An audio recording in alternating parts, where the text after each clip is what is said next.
I never thought at 63 years old, my own daughter would look me in the eyes and tell me I was incapable of making my own decisions.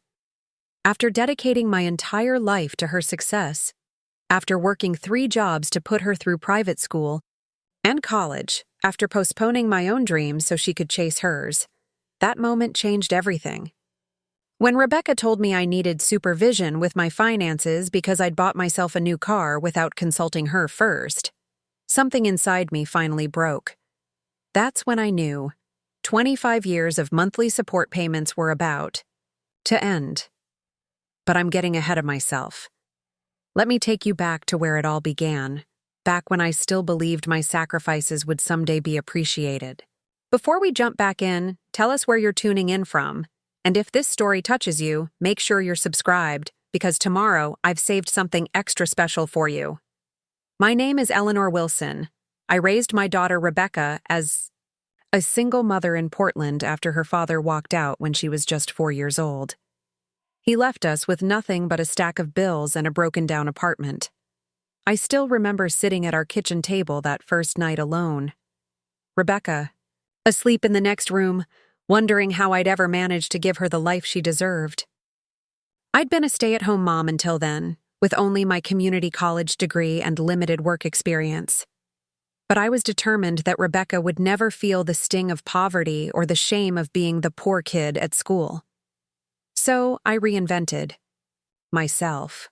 I took a day job as an administrative assistant at a local insurance company, evening shifts at a call center, and weekend work cleaning offices.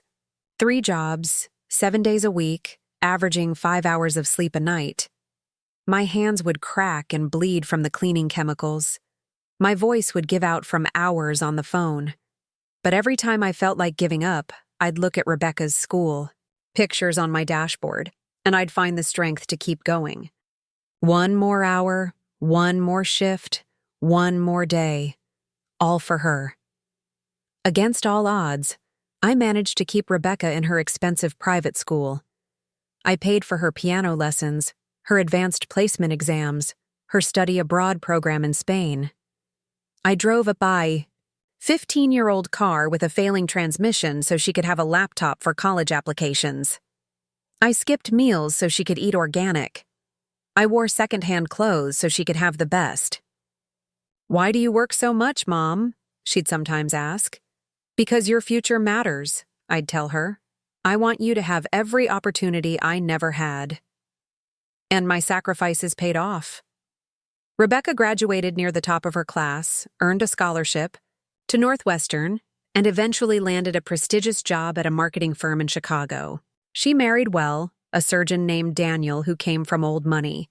They built a life of luxury I could only dream of. A lakefront penthouse, European vacations, country club memberships. I stayed in Portland, working my way up to office, manager at the insurance company, finally able to cut back to just 1 job. I lived modestly in a small ranch house I managed to buy when the market crashed in 2008. It wasn't much, but it was mine, paid for with thousands of hours of overtime and careful saving. When Rebecca and Daniel had their first child, Sophia, I flew to Chicago to help. I stayed for 3 months, cooking, cleaning, taking night shifts with the baby, so Rebecca could recover and Daniel could keep his demanding surgical schedule. When they had their second child, Mason, I did the same. "Mom, we don't know how we'd manage without you," Rebecca would say. But there was always something in her tone, not gratitude exactly, more like she was acknowledging something that was simply expected of me. When they bought their lake house in Michigan, they were stretched financially despite their combined income of over $400,000. Rebecca called me in tears, worried about making the payments while also saving for the children's education. Without hesitation, I offered to help. "Just until Daniel makes partner," she promised. "Maybe a year or 2 at most." That was 11 years ago. Every month since then, I've sent $2,000 to help with their mortgage, the children's private school, and various extracurricular activities. That's $264,000 in total, money that could have funded my retirement, allowed me to travel, or simply given me more breathing room. I never asked for it back. I never complained. Because that's what mothers do, right? We sacrifice. We put our children first. We find joy in their success and fulfillment in their happiness. At least, that's what I told myself, until last October, when everything changed. I'd been driving the same Toyota Camry for 17 years. It had over 220,000 miles on it, and repairs were becoming more frequent and expensive. The transmission was failing, the air conditioning was broken, and the check engine light had been on for months. When it wouldn't start one morning before work, I made a decision. I would finally buy myself a new car. Not anything extravagant, just a reliable mid-size sedan with modern safety features. I'd been saving for years, tucking away what little remained after bills and my monthly support to Rebecca. I had enough for a decent down payment, and my credit was excellent. So I bought myself a new Honda Accord. Nothing fancy, just the base model in silver. I was so proud of this small indulgence, this tiny act of self-care after decades of putting everyone else first. I took a picture and sent it to Rebecca, expecting congratulations, or at least acknowledgement of this modest milestone. Instead, my phone rang almost immediately. "Mom, what have you done?" Rebecca's voice was cold, controlled anger radiating through the speaker. "I bought a car," I said, confused by her reaction.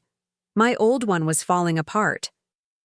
"You should have talked to me first," she said. "That money could have gone towards Sophia's summer program at Yale. It's $12,000, and Daniel and I are already stretched thin this quarter." I stood in my driveway, keys still in my hand, staring at my reflection in the car's pristine window. Something shifted inside me in that moment. A realization that my daughter saw me not as an independent woman with my own needs and desires, but as an extension of her financial planning, a resource to be managed and directed. "Rebecca," I said carefully, "this is my money that I earned. I've been saving for this car for years." "That's exactly what I'm talking about," she snapped. "You make these impulsive decisions without considering the bigger picture. This is why Dad always said you were terrible with finances."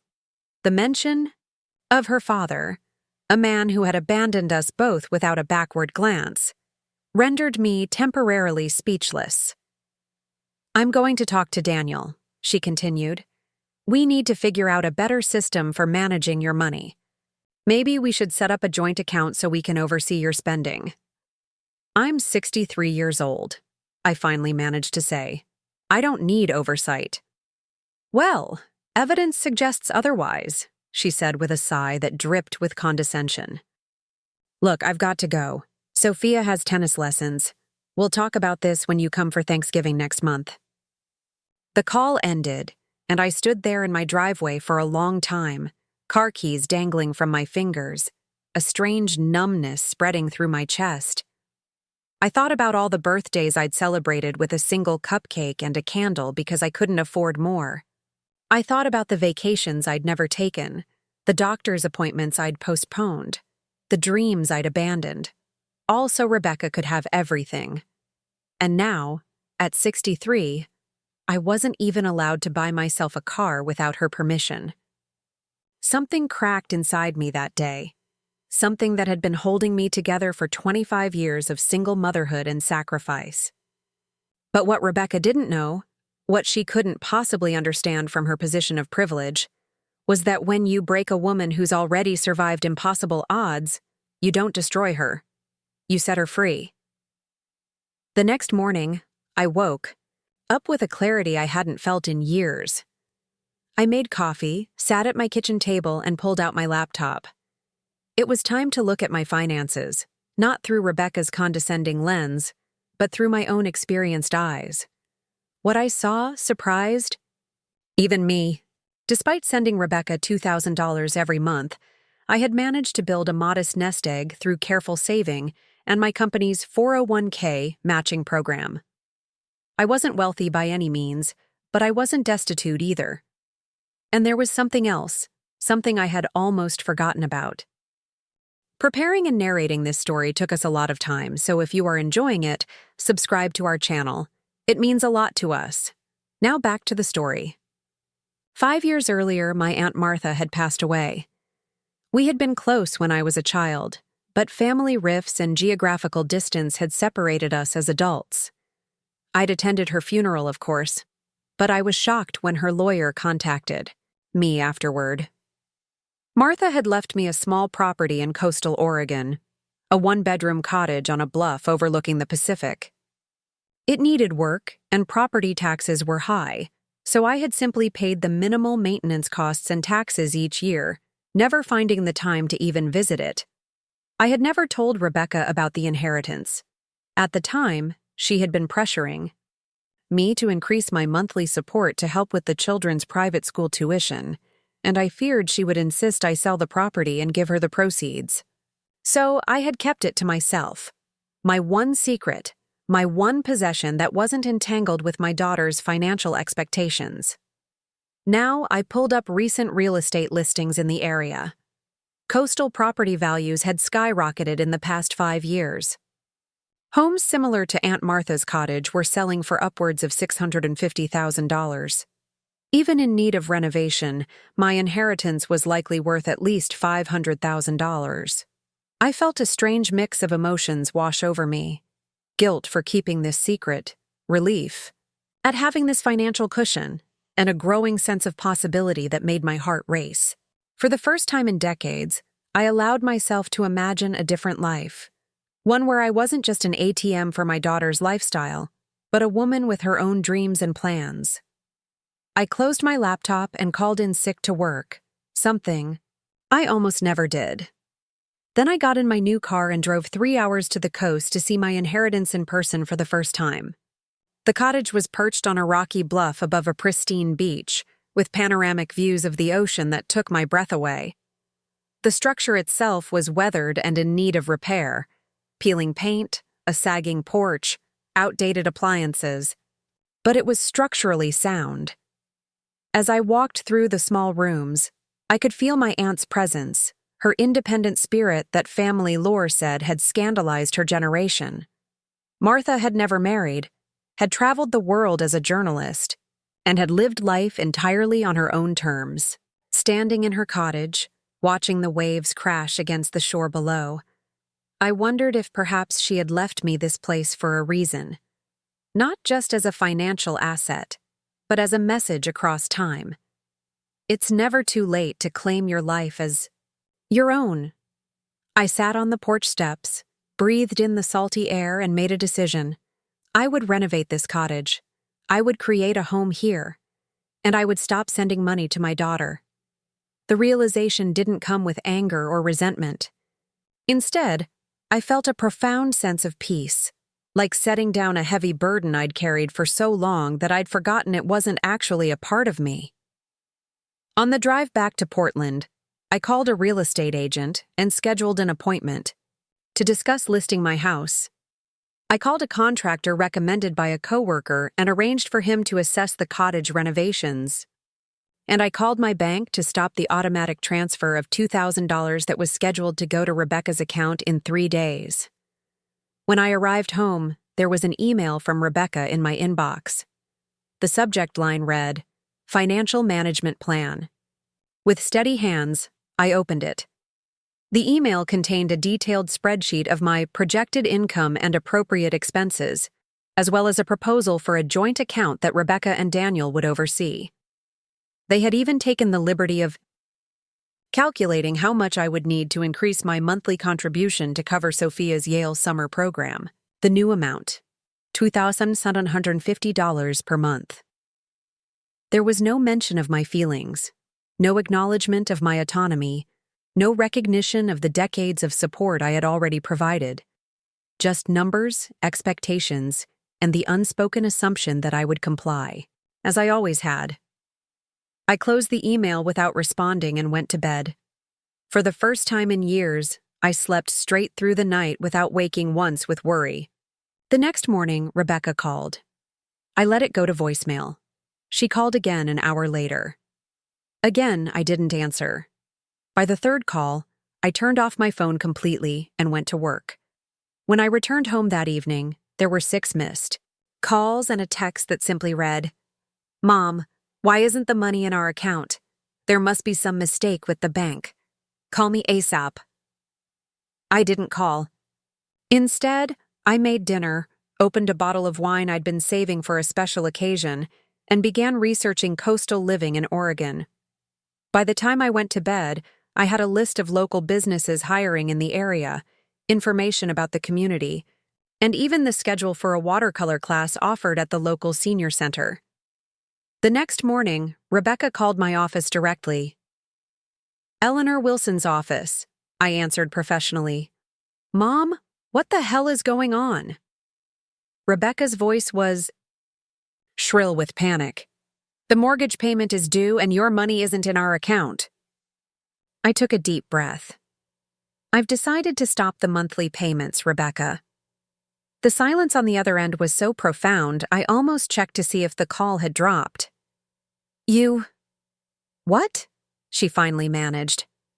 "I'm not sending any more money," I said, my voice calm but firm.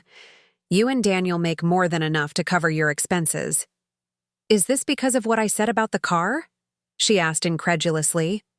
"Are you seriously punishing our children because your feelings got hurt?" "This isn't about punishment," I explained. "It's about me finally recognizing that I deserve to use my own money for my own life." "What life?" she scoffed. "You work and go home to an empty house. We are your life, Mom. We're your family." Her words were meant to wound, to remind me of my fundamental aloneness without her and the grandchildren. In the past, they would have worked. I would have crumbled, apologized, sent extra money to make up for my momentary rebellion. But not today. "I'm making some changes," I said simply. "I love you and the children very much, but my financial support has ended." "You can't do this!" she shouted, abandoning all pretense of composure. "We've built our lives around that money. The kids' tuition is due next week." "You make $400,000 a year, Rebecca. You'll figure it out." "Daniel's going to be furious," she warned. "He might not let you see the kids anymore." The threat hung in the air between us, the ultimate weapon she thought would bring me back in line. In the past, it would have worked. The thought of losing my grandchildren would have been unbearable. But something had changed in me. Not a hardening, but a softening toward myself. A recognition that love should not require such constant self-erasure. "That would be a shame," I said quietly. "I love those children more than anything. But I won't be financially blackmailed, not even with their affection." "I don't even know who you are anymore," Rebecca whispered. "That's the thing," I replied. "I'm finally figuring that out myself." I hung up the phone before she could respond and sat perfectly still at my desk, waiting for the wave of guilt and regret that had always followed any attempt to establish boundaries with my daughter. But it didn't come. Instead, I felt lighter, as if the air in the room had suddenly become easier to breathe. My hands weren't shaking. My heart wasn't racing. For the first time in decades, I had put myself first, and the world hadn't ended. In fact, it felt like it was just beginning. The next few weeks passed in a blur of activity. I listed my Portland house and received 3 offers above asking price within days, the benefit of a hot real estate market. I accepted the highest offer, which gave me a 6-week closing period, enough time to begin renovations on the coastal cottage and prepare for my move. Rebecca continued calling, her messages evolving from anger to disbelief to what she probably thought was concern. "Mom, I spoke with Dr. Williams. He thinks you might be experiencing some cognitive decline. These sudden, impulsive decisions aren't like you. We can get you evaluated. Daniel and I have been talking. We think you should consider moving to Chicago so we can look after you. There's a nice senior community near us. The children miss you. Sophia keeps asking why Grandma is mad at us. Is that what you want? To make your grandchildren feel abandoned?" Each message was carefully crafted to hit my vulnerable spots, to remind me of my advancing age, my aloneness, my role as a grandmother. They were hooks designed to snag me and reel me back into the familiar pattern of compliance and self-sacrifice. I listened to each one, acknowledged the pain and fear behind them, and continued packing my belongings. The contractor at the coastal cottage estimated $120,000 for complete renovations, updating the electrical and plumbing systems, replacing the roof, installing new windows, modernizing the kitchen and bathroom, and building a larger deck to maximize the ocean views. It was a significant investment, but still left me with substantial proceeds from my Portland house sale. I drove to the coast every weekend to check on the progress and began making connections in the small community.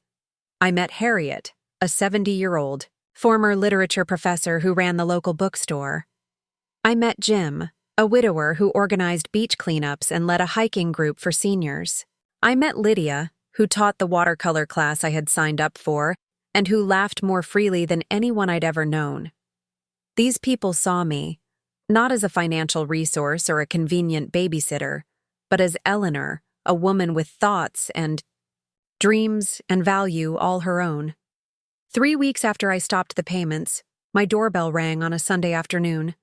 I opened it to find Daniel standing on my porch, his expression a practiced mask of medical concern. "Eleanor," he said, his voice adopting the same tone he probably used with anxious patients. "We need to talk about what's been going on with you." I invited him in and offered him coffee, which he declined. We sat in my living room, surrounded by half-packed boxes. "Rebecca is worried sick about you," he began. "These sudden life changes, selling your house, cutting off contact with the family. These are concerning behaviors that could indicate an underlying issue." "What issue would that be, Daniel?" I asked mildly. "Independence? Self-respect?" He sighed, clearly frustrated by my failure to follow his script. "Look, I understand you were upset about Rebecca's comments regarding your new car purchase. Perhaps we overstepped. But this reaction is extreme and potentially self-destructive. How is it self-destructive to use my own money for myself after decades of supporting others?" "Because you're isolating yourself," he exclaimed. "Moving to some remote coastal town, away from your family, at your age? What happens if you fall? If you get sick? Who will take care of you?" I looked at my son-in-law, this man who had benefited from my financial support for 11 years without once calling to thank me personally, and realized he couldn't conceive of a world where a woman my age chose freedom over security, autonomy over safety. "The same people who have always taken care of me, Daniel," I said quietly. "Myself."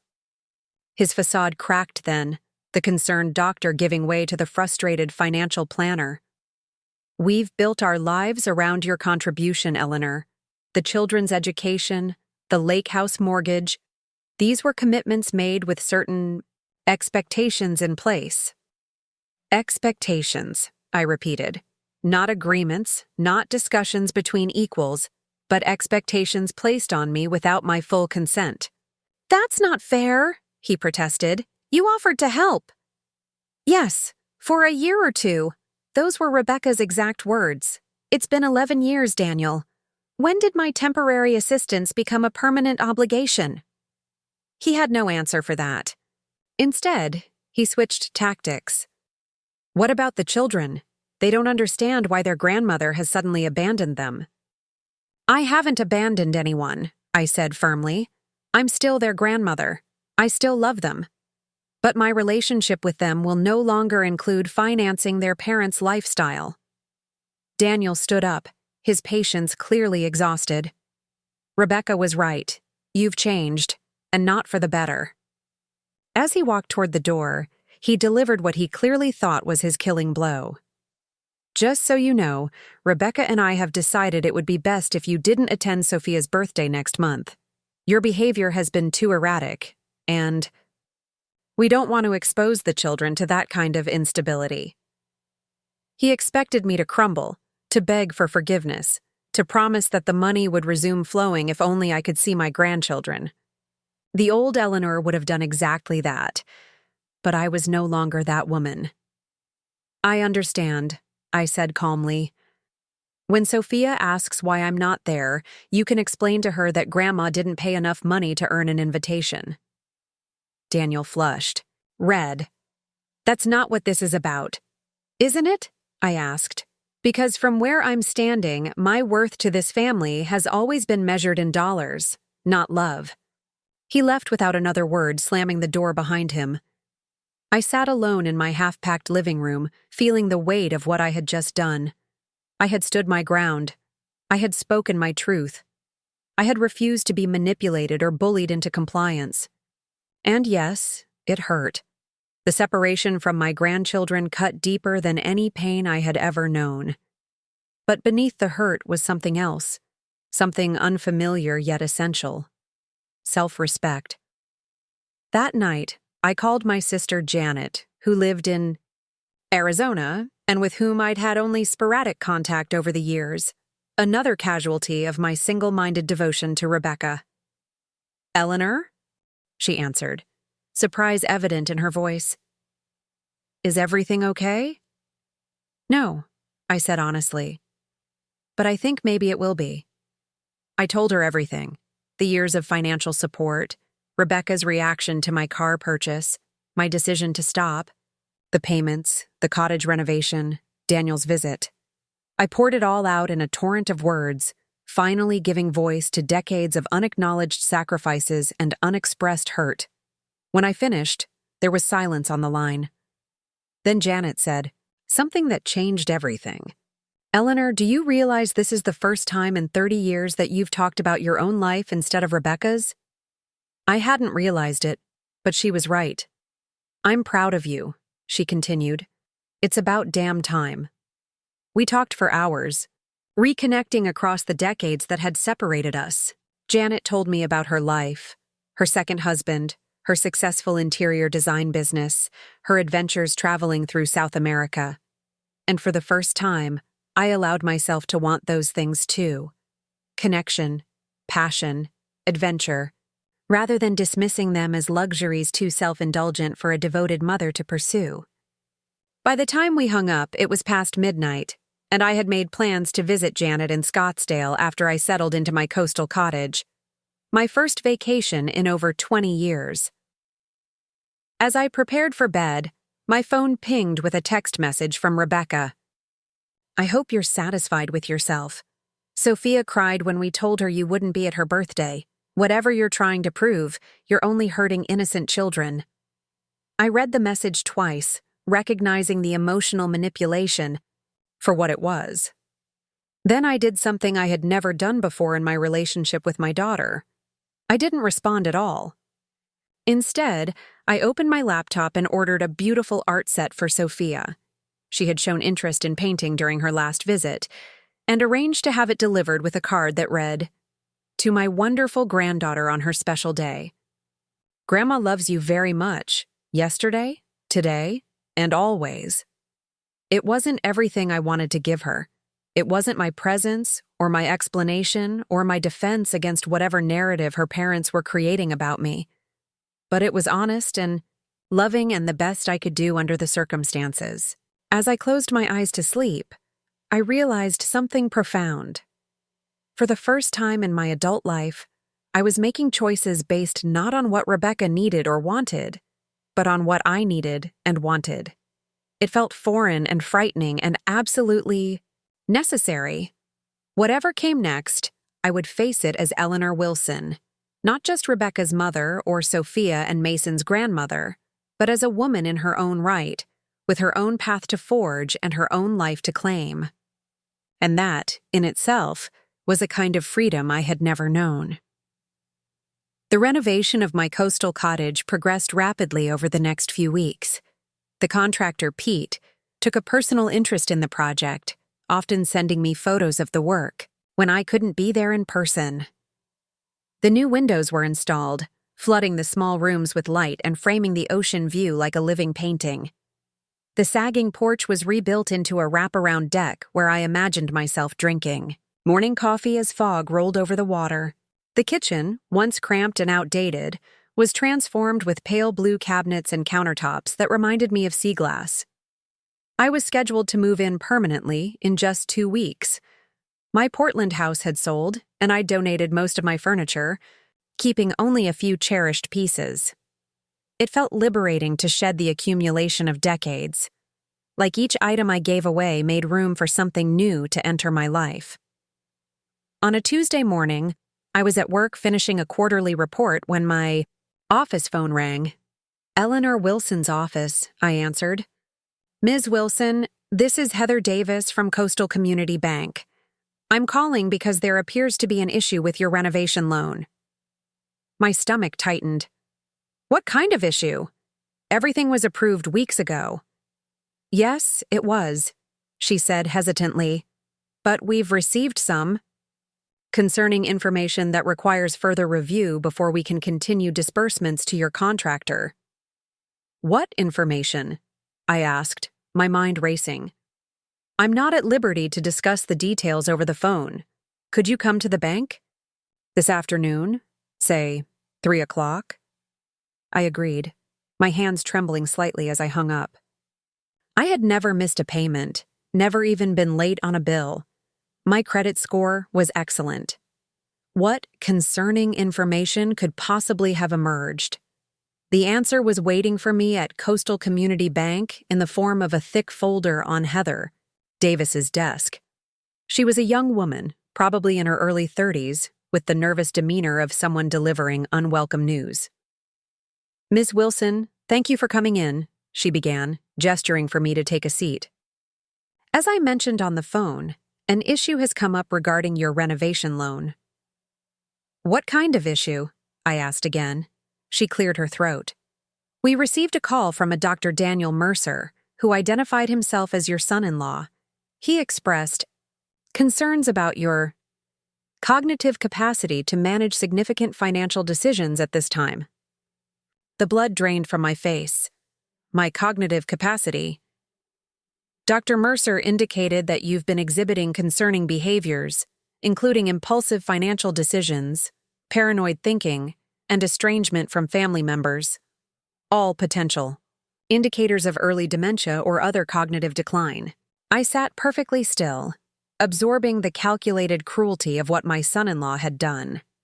He hadn't just tried to manipulate me emotionally, he was now using his medical credentials to undermine my financial independence.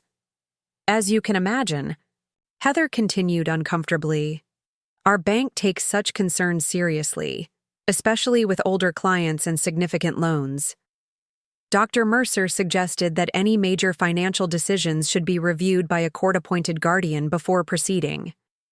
"A guardian," I repeated flatly, "for me." "He mentioned that your family is exploring that option, yes." The room seemed to tilt slightly. This wasn't just about the money anymore. This was about my very autonomy as a human being. Daniel and Rebecca weren't just trying to regain control of my finances.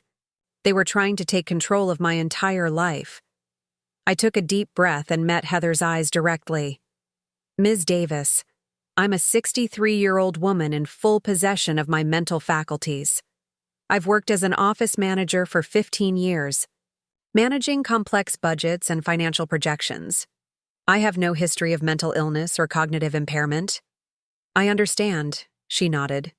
"But Dr. Mercer was quite convincing, and as a medical professional." "As a medical professional who has never treated me and who stands to benefit financially if my loan is denied," I interrupted. "Ms. Davis, this is a clear conflict of interest. Dr. Mercer is upset because I recently stopped providing his family with $2,000 monthly that they had come to depend on. This is retribution, pure and simple." Heather looked uncertain. "Even so, the bank needs to exercise due diligence. Dr. Mercer suggested that we require a cognitive assessment before proceeding with the loan." "And who would perform this assessment?" I asked. "One of Daniel's colleagues? Another doctor with no connection to me who would take the word of a fellow physician over mine?" She didn't answer, which was answer enough. I straightened my spine and spoke with a calm I didn't entirely feel. Ms. Davis, I appreciate the bank's concern, but what's happening here is elder abuse through financial manipulation. I will not submit to a cognitive assessment demanded by family members who are actively trying to control my assets. I reached into my purse and pulled out my phone. Instead, I'll be contacting my attorney right now to discuss both a cease and desist order against Dr. Mercer for making false claims about my mental health, and a potential lawsuit against Coastal Community Bank for age discrimination and defamation of character. Heather's eyes widened. Ms. Wilson, there's no need to escalate this situation. I disagree, I said firmly. It was escalated the moment you allowed an interested third party to interfere with my approved loan based on unsubstantiated claims about my mental capacity. I stood up, gathering my purse. I'll expect written confirmation that my loan is proceeding as originally approved by the end of business tomorrow. Otherwise, my attorney will be in touch. As I walked toward the door, Heather called after me.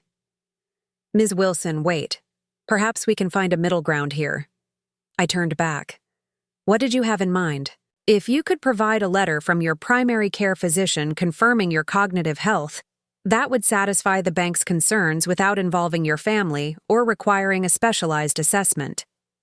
I considered this. My doctor, Dr. Sandra Chen, had been treating me for over a decade. She knew me well and had never expressed any concerns about my cognitive function.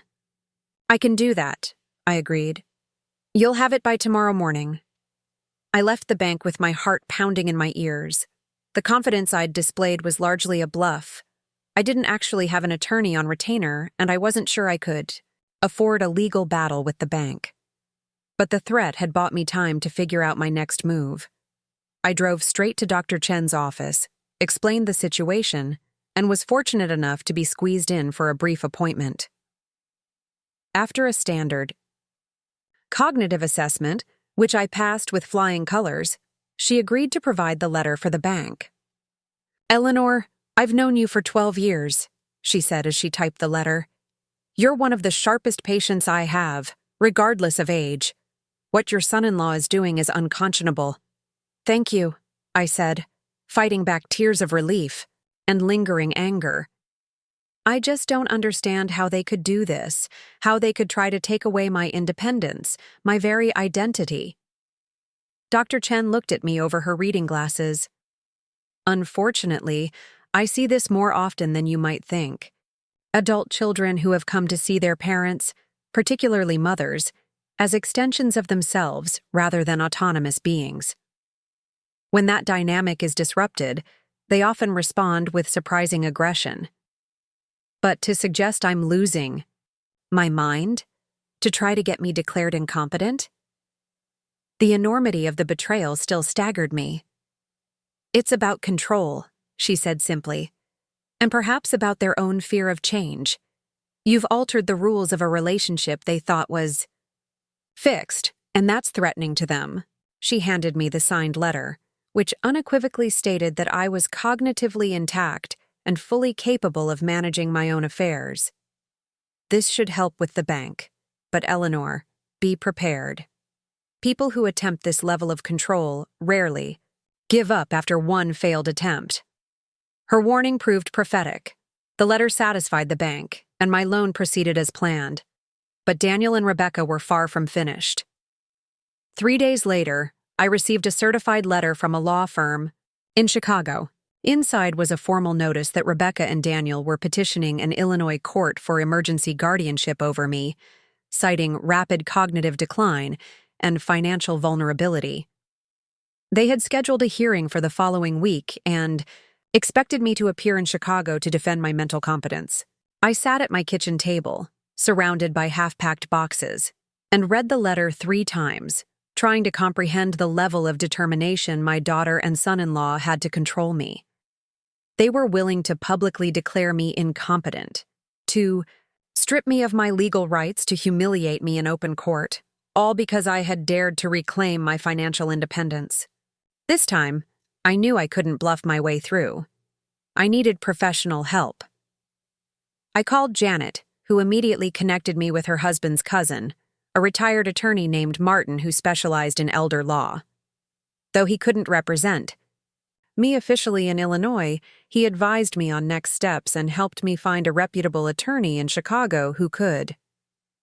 The good news, Martin told me during our call, is that these petitions rarely succeed without substantial evidence of incapacity, which they don't have.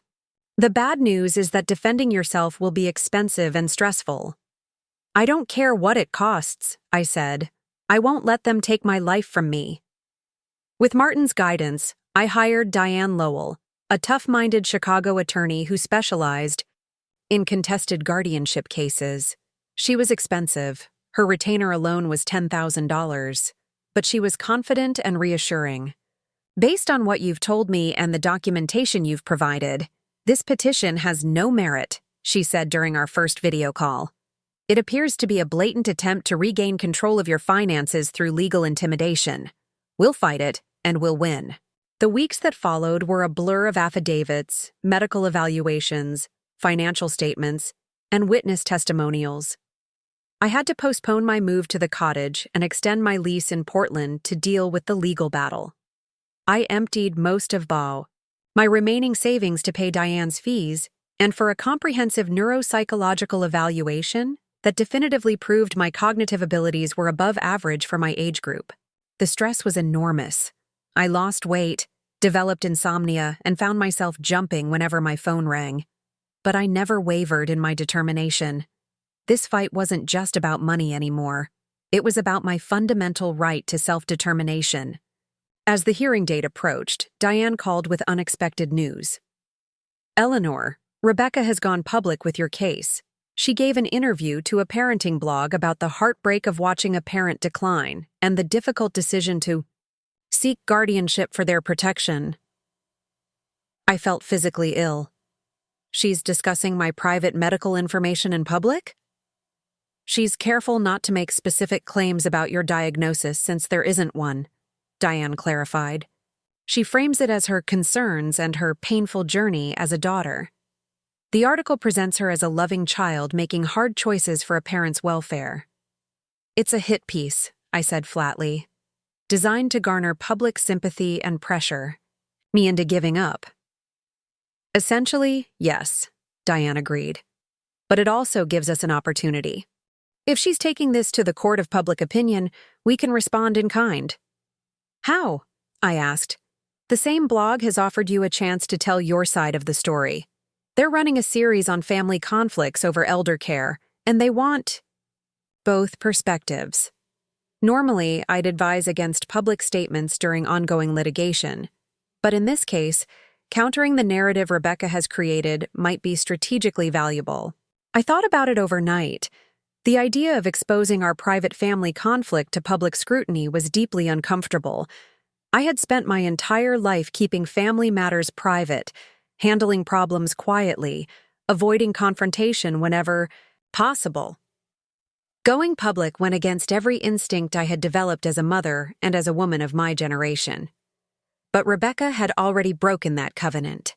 She had already dragged our relationship into the public sphere, presenting a distorted version of reality where she was the concerned daughter and I was the declining mother.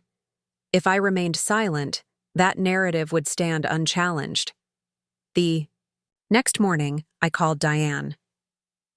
"I'll do the interview, but on one condition, I want to tell the whole truth, not just about the guardianship petition, but about the years of financial support, the expectations, all of it." Diane hesitated. "That could escalate the conflict." "The conflict is already escalated," I pointed out. "They're trying to have me declared legally incompetent. I'm not sure how much further this can escalate." She conceded the point, and we arranged for the interview the following day. The blogger, a woman named Meredith, who specialized in family relationship issues, conducted our conversation via video call. She had already spoken with Rebecca and had read the court filings, so she was familiar with the basic outline of our conflict. "Ms. Wilson," she began, "your daughter describes a pattern of concerning behavior that began rather suddenly.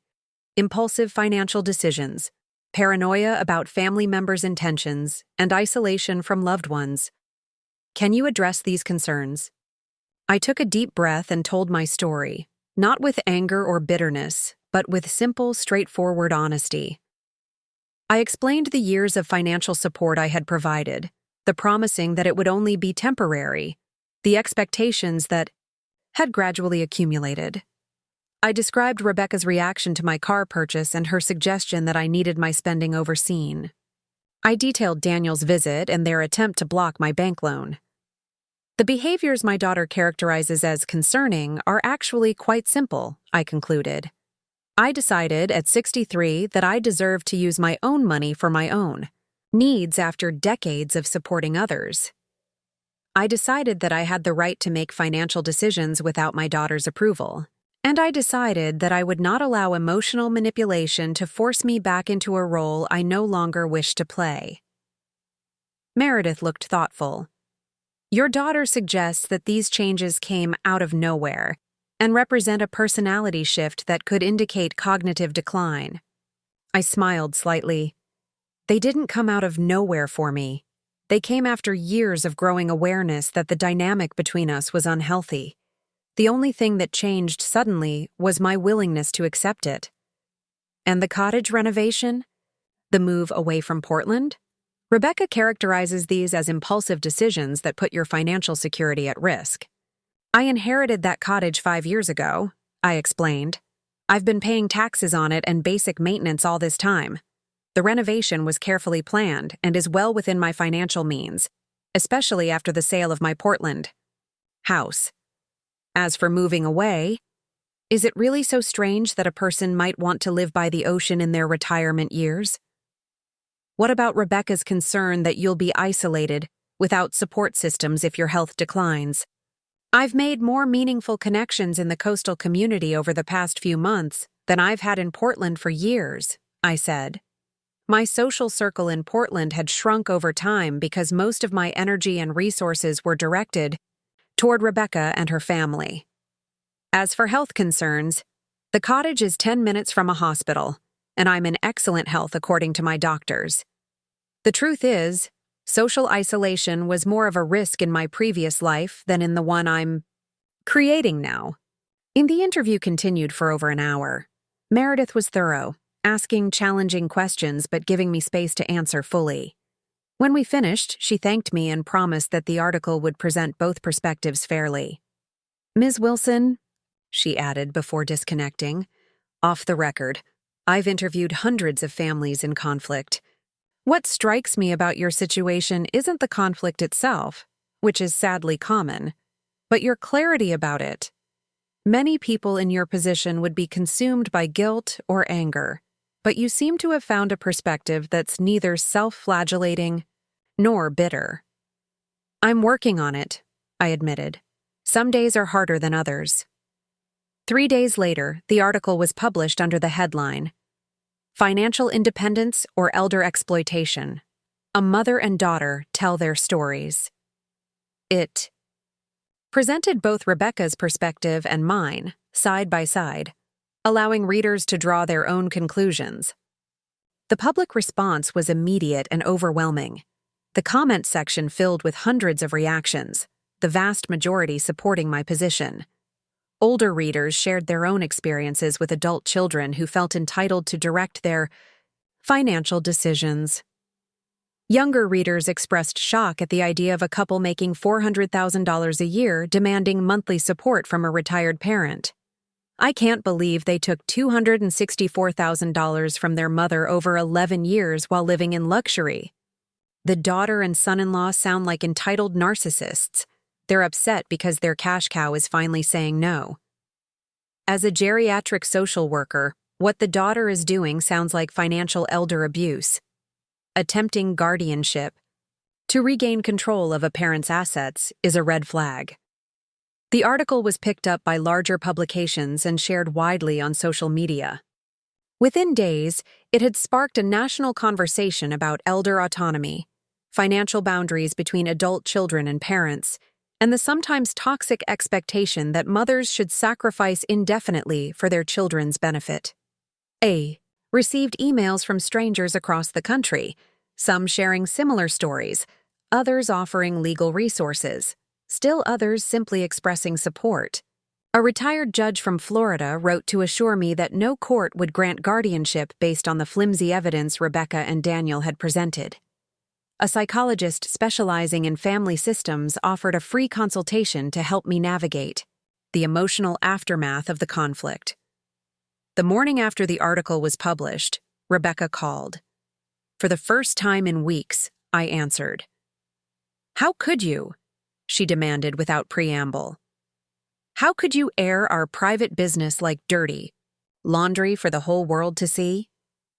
"You went public first," I reminded her. "I simply responded to the narrative you created. I was trying to help you, to get you the care you need."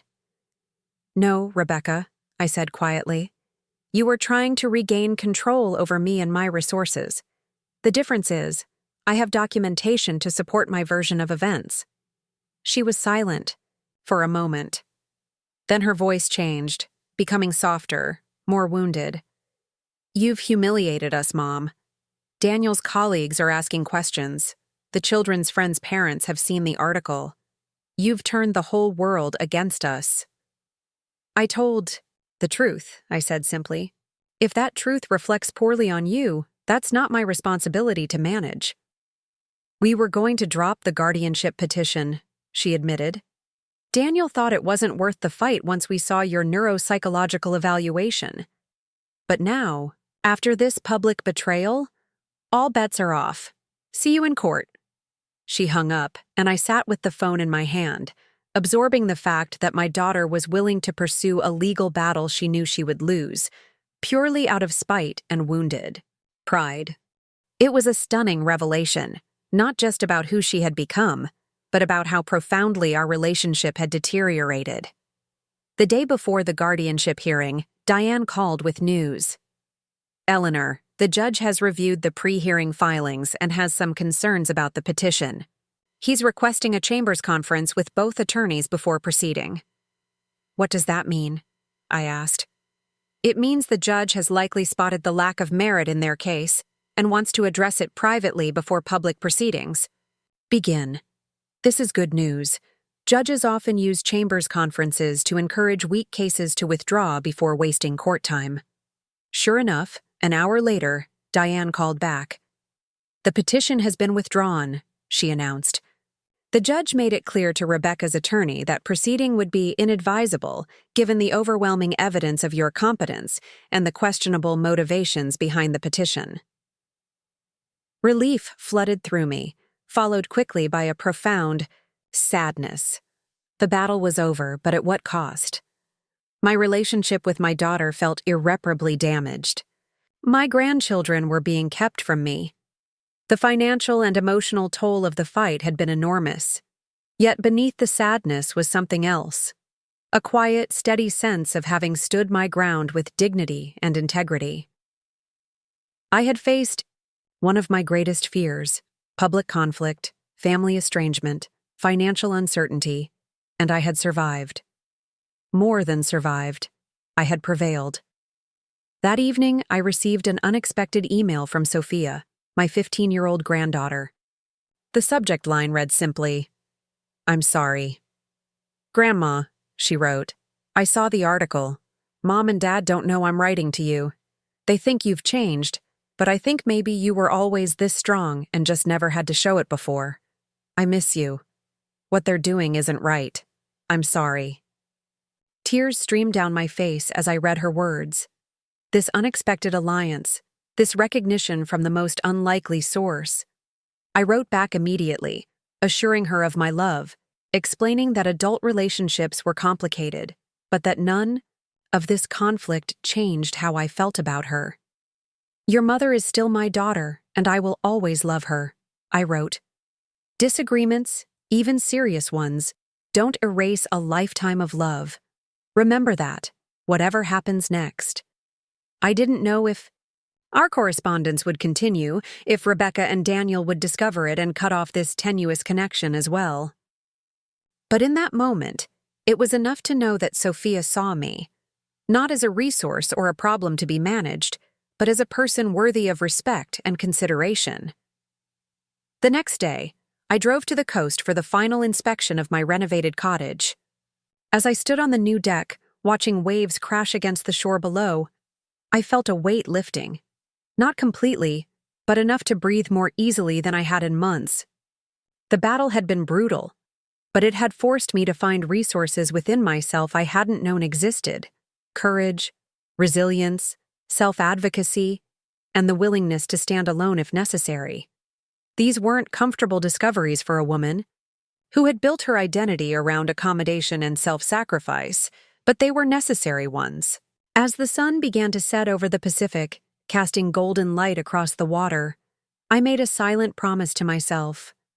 Whatever came next, I would face it as Eleanor Wilson, not just Rebecca's mother or Sophia and Mason's grandmother, but as a woman in her own right, with her own path to forge and her own life to claim.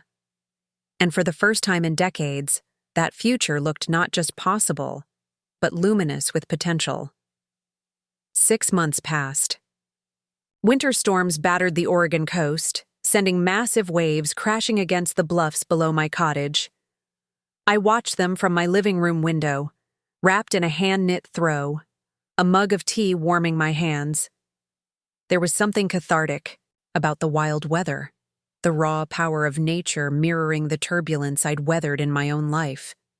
The legal battle with Rebecca and Daniel had ended with their withdrawal of the guardianship petition, but the emotional aftermath lingered. I hadn't spoken to either of them since that final phone call. My only connection to the family remained my secret email correspondence with Sophia, who wrote to me weekly from a private account she'd created specifically for this purpose.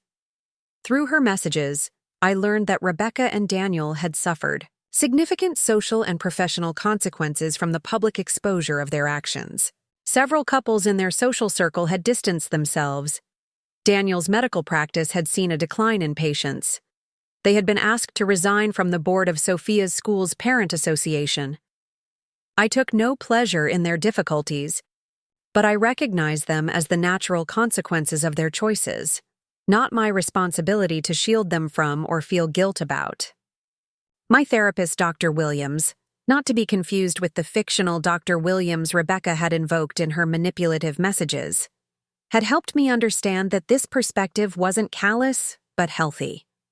A necessary boundary between what was mine to carry and what wasn't. The cottage had become my sanctuary. I'd filled it with carefully chosen furniture, plants that thrived in the coastal light, and art created by local artists I'd befriended. The wraparound deck had become my favorite place to read, meditate, or simply watch the ever-changing ocean. I'd installed a small greenhouse on the south side of the property, where I grew herbs and started seedlings for the vegetable garden I planned to plant in spring. Financially, I was stable, but no longer flush.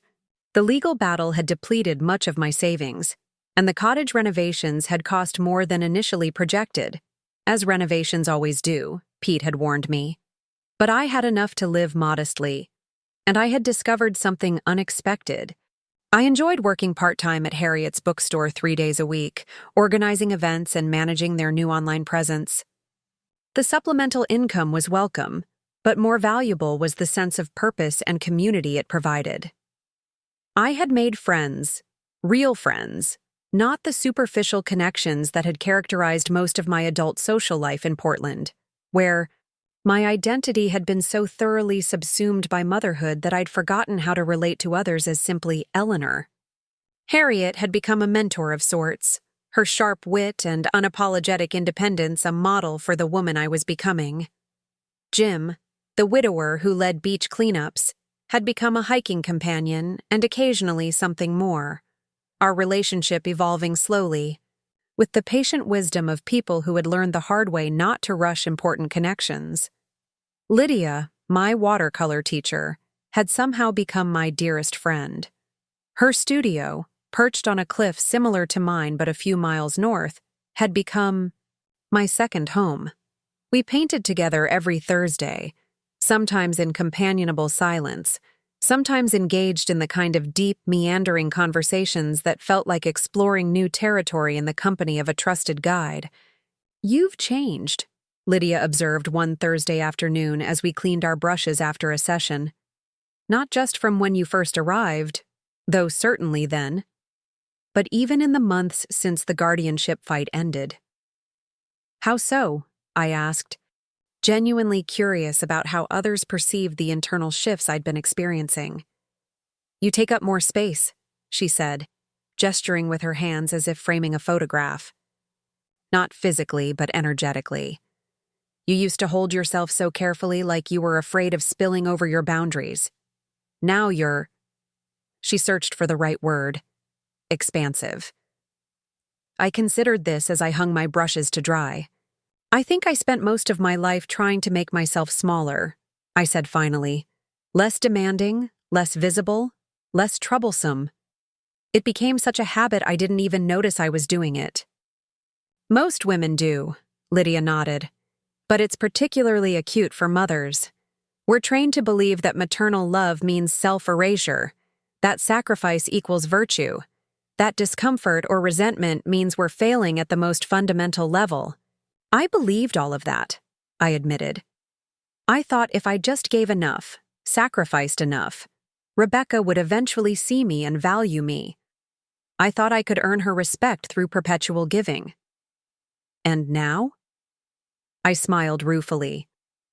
"Now I understand that respect isn't earned through self-abnegation. If anything, that kind of sacrifice often breeds contempt in the people who benefit from it." "Hard lesson," Lydia murmured. "The hardest," I agreed, "but necessary." That evening, after returning home from Lydia's studio, I checked my email and found a message from Sophia. Unlike her usual updates about school and friends, this one was brief and urgent. "Grandma, I need to talk to you. Can I call you tonight at 9? It's important." I replied immediately, confirming that I would be available. At precisely 9 p.m. My phone rang. "Sophia?" I answered. "Is everything all right?" Her voice was tight with tension. "Not really. Mom and Dad are getting divorced." I sat down heavily on the couch. "Oh, Sophia, I'm so sorry. It's been building for months," she continued. "Ever since the whole guardianship thing fell apart, they started fighting all the time. At first about you and the money, but then about everything else too. Dad moved out last week.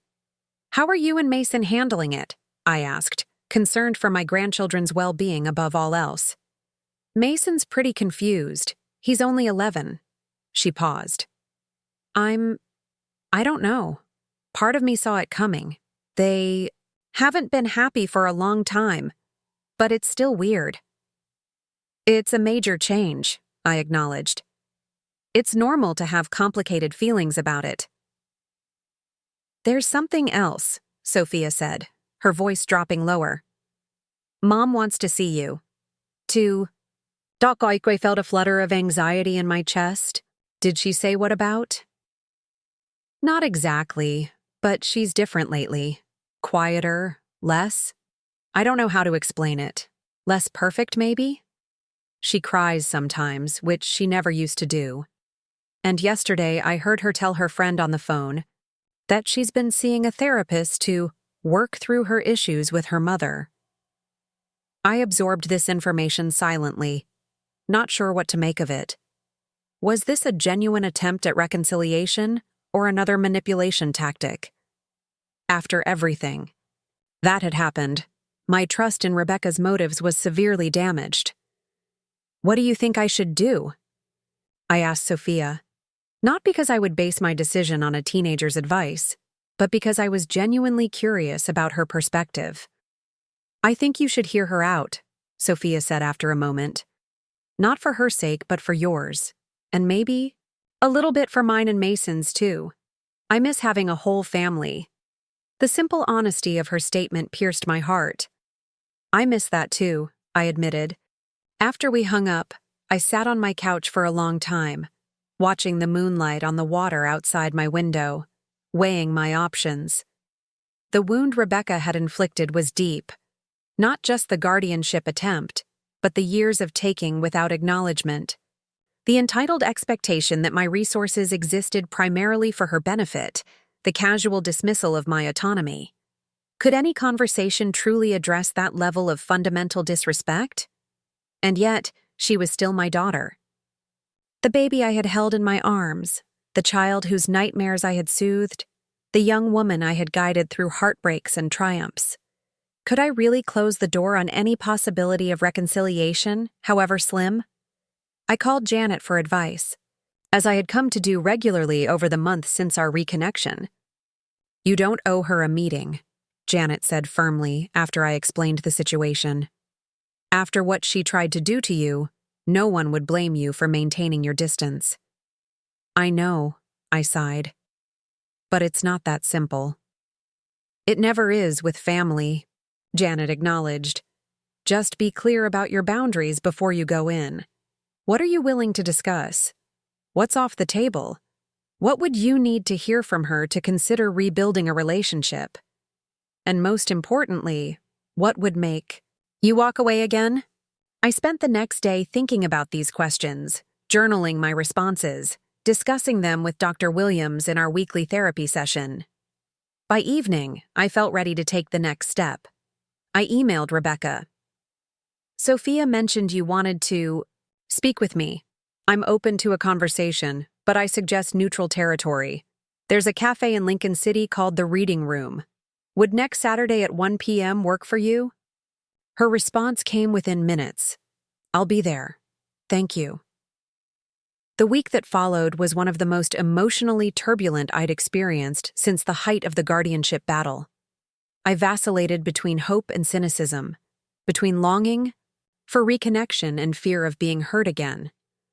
I rehearsed what I might say, how I would respond to various scenarios, from genuine contrition to subtle manipulation to outright hostility. By the time Saturday arrived, I was exhausted from the internal debate. I arrived at the reading room 30 minutes early, chose a quiet table in the corner, and ordered a pot of Earl Grey tea to steady my nerves. At precisely 1 p.m., Rebecca walked in.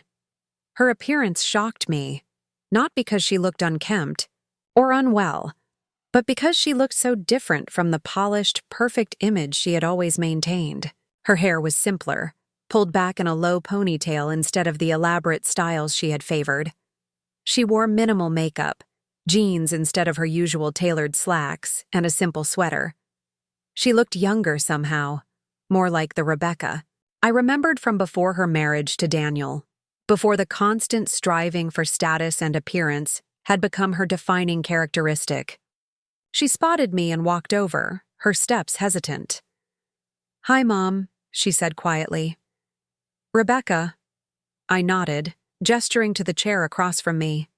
"Please, sit down." She did, folding her hands on the table in front of her. I noticed she wasn't wearing her wedding ring. "Thank you for agreeing to meet," she began. "I wasn't sure you would." "I almost didn't," I admitted. She nodded, accepting this. "I wouldn't have blamed you." A server approached, and Rebecca ordered coffee. We sat in awkward silence until her drink arrived. Once we were alone again, she took a deep breath. "I owe you an apology," she said. "A massive, life-sized apology that I'm not sure I even know how to give. But I need to try." I remained silent, waiting. What I did, what Daniel and I did, was inexcusable. We tried to take your autonomy, your dignity, your right to make your own choices.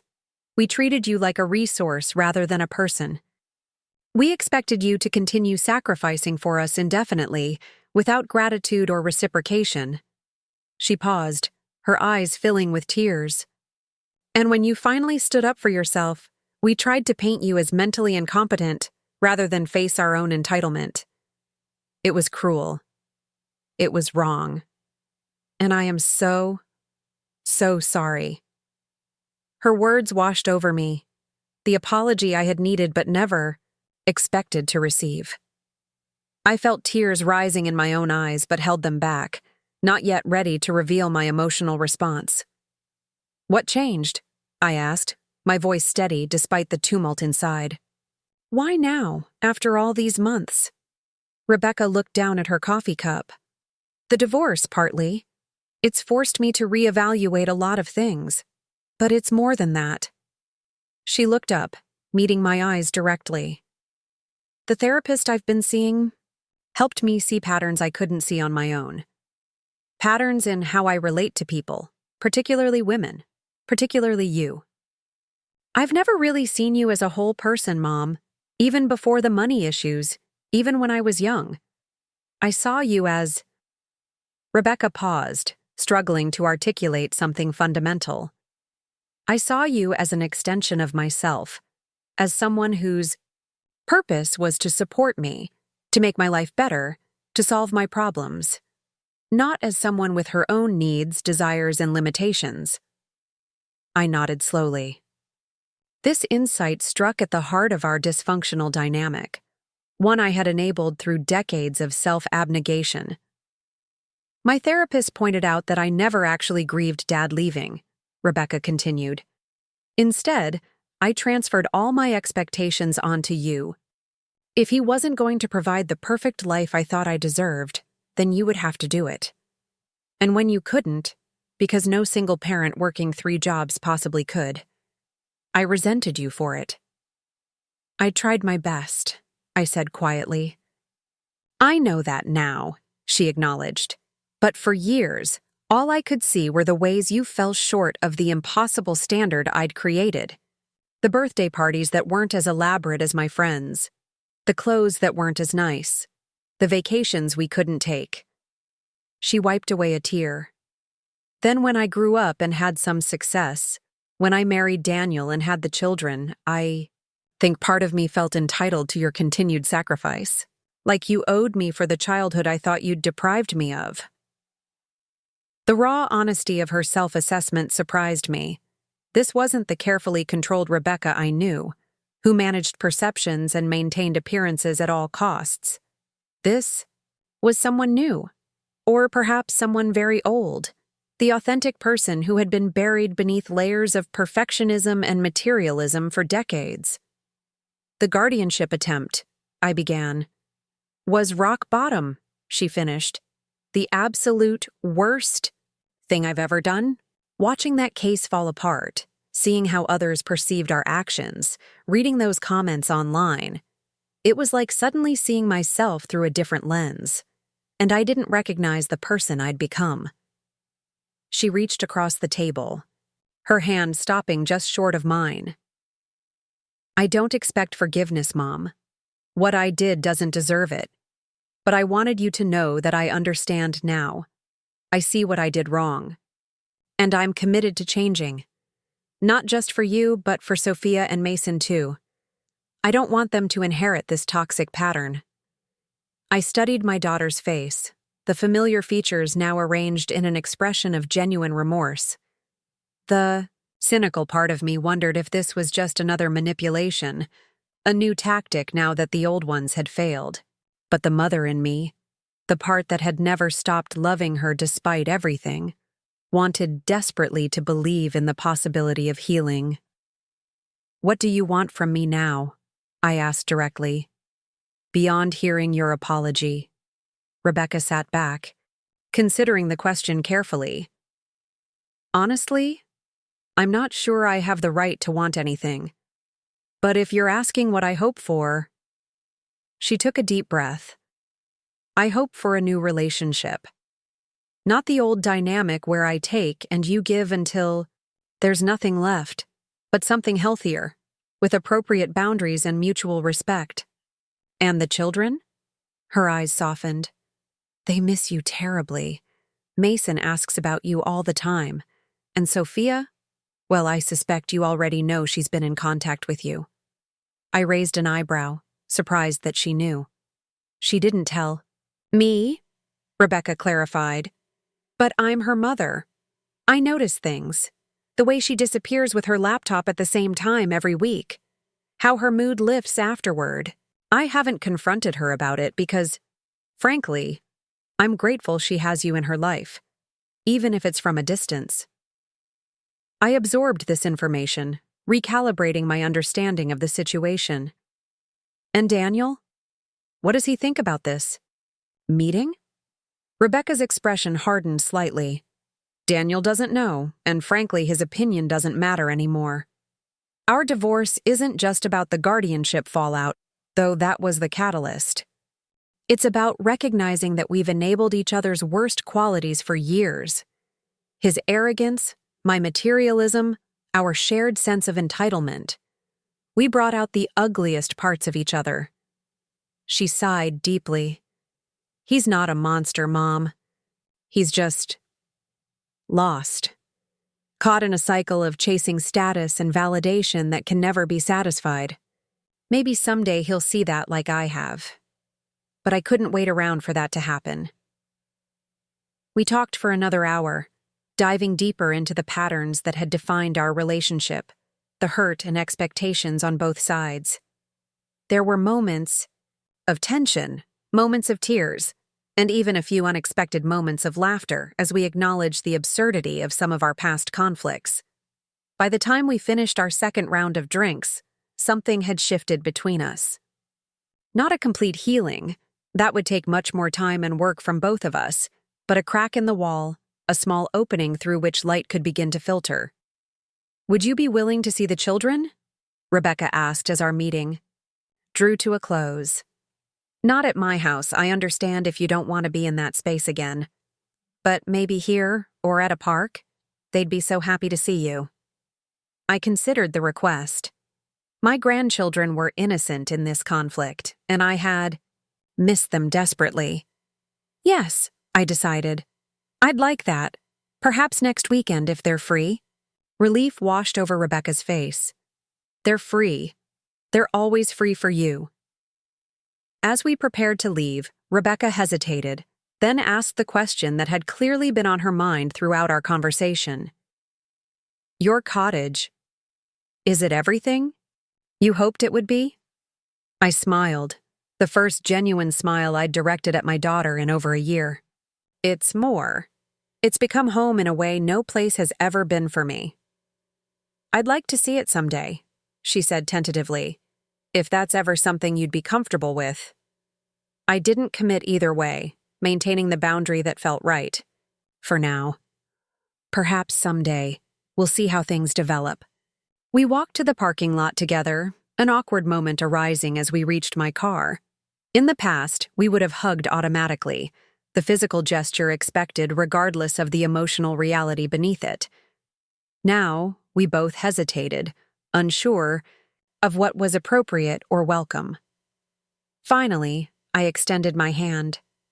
Rebecca took it, her fingers warm against mine, and we stood for a moment in this new, more measured connection. Not the automatic embrace of the past, but not the cold distance of recent months either. Something in between, something still finding its form. Thank you for meeting me, she said. Thank you for apologizing, I replied.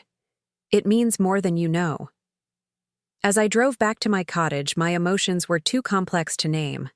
There was relief that the conversation had gone better than I'd feared, caution about allowing myself to hope too quickly, and beneath it all, a persistent thread of love that had never fully disappeared, despite everything. I called Janet that evening to tell her about the meeting. So, reconciliation? She asked, her tone carefully neutral. Not exactly, I clarified. More like the beginning of a conversation, a potential new path, if we can both navigate it carefully. And you trust that her change is genuine. I considered this. Trust is a process, not an event.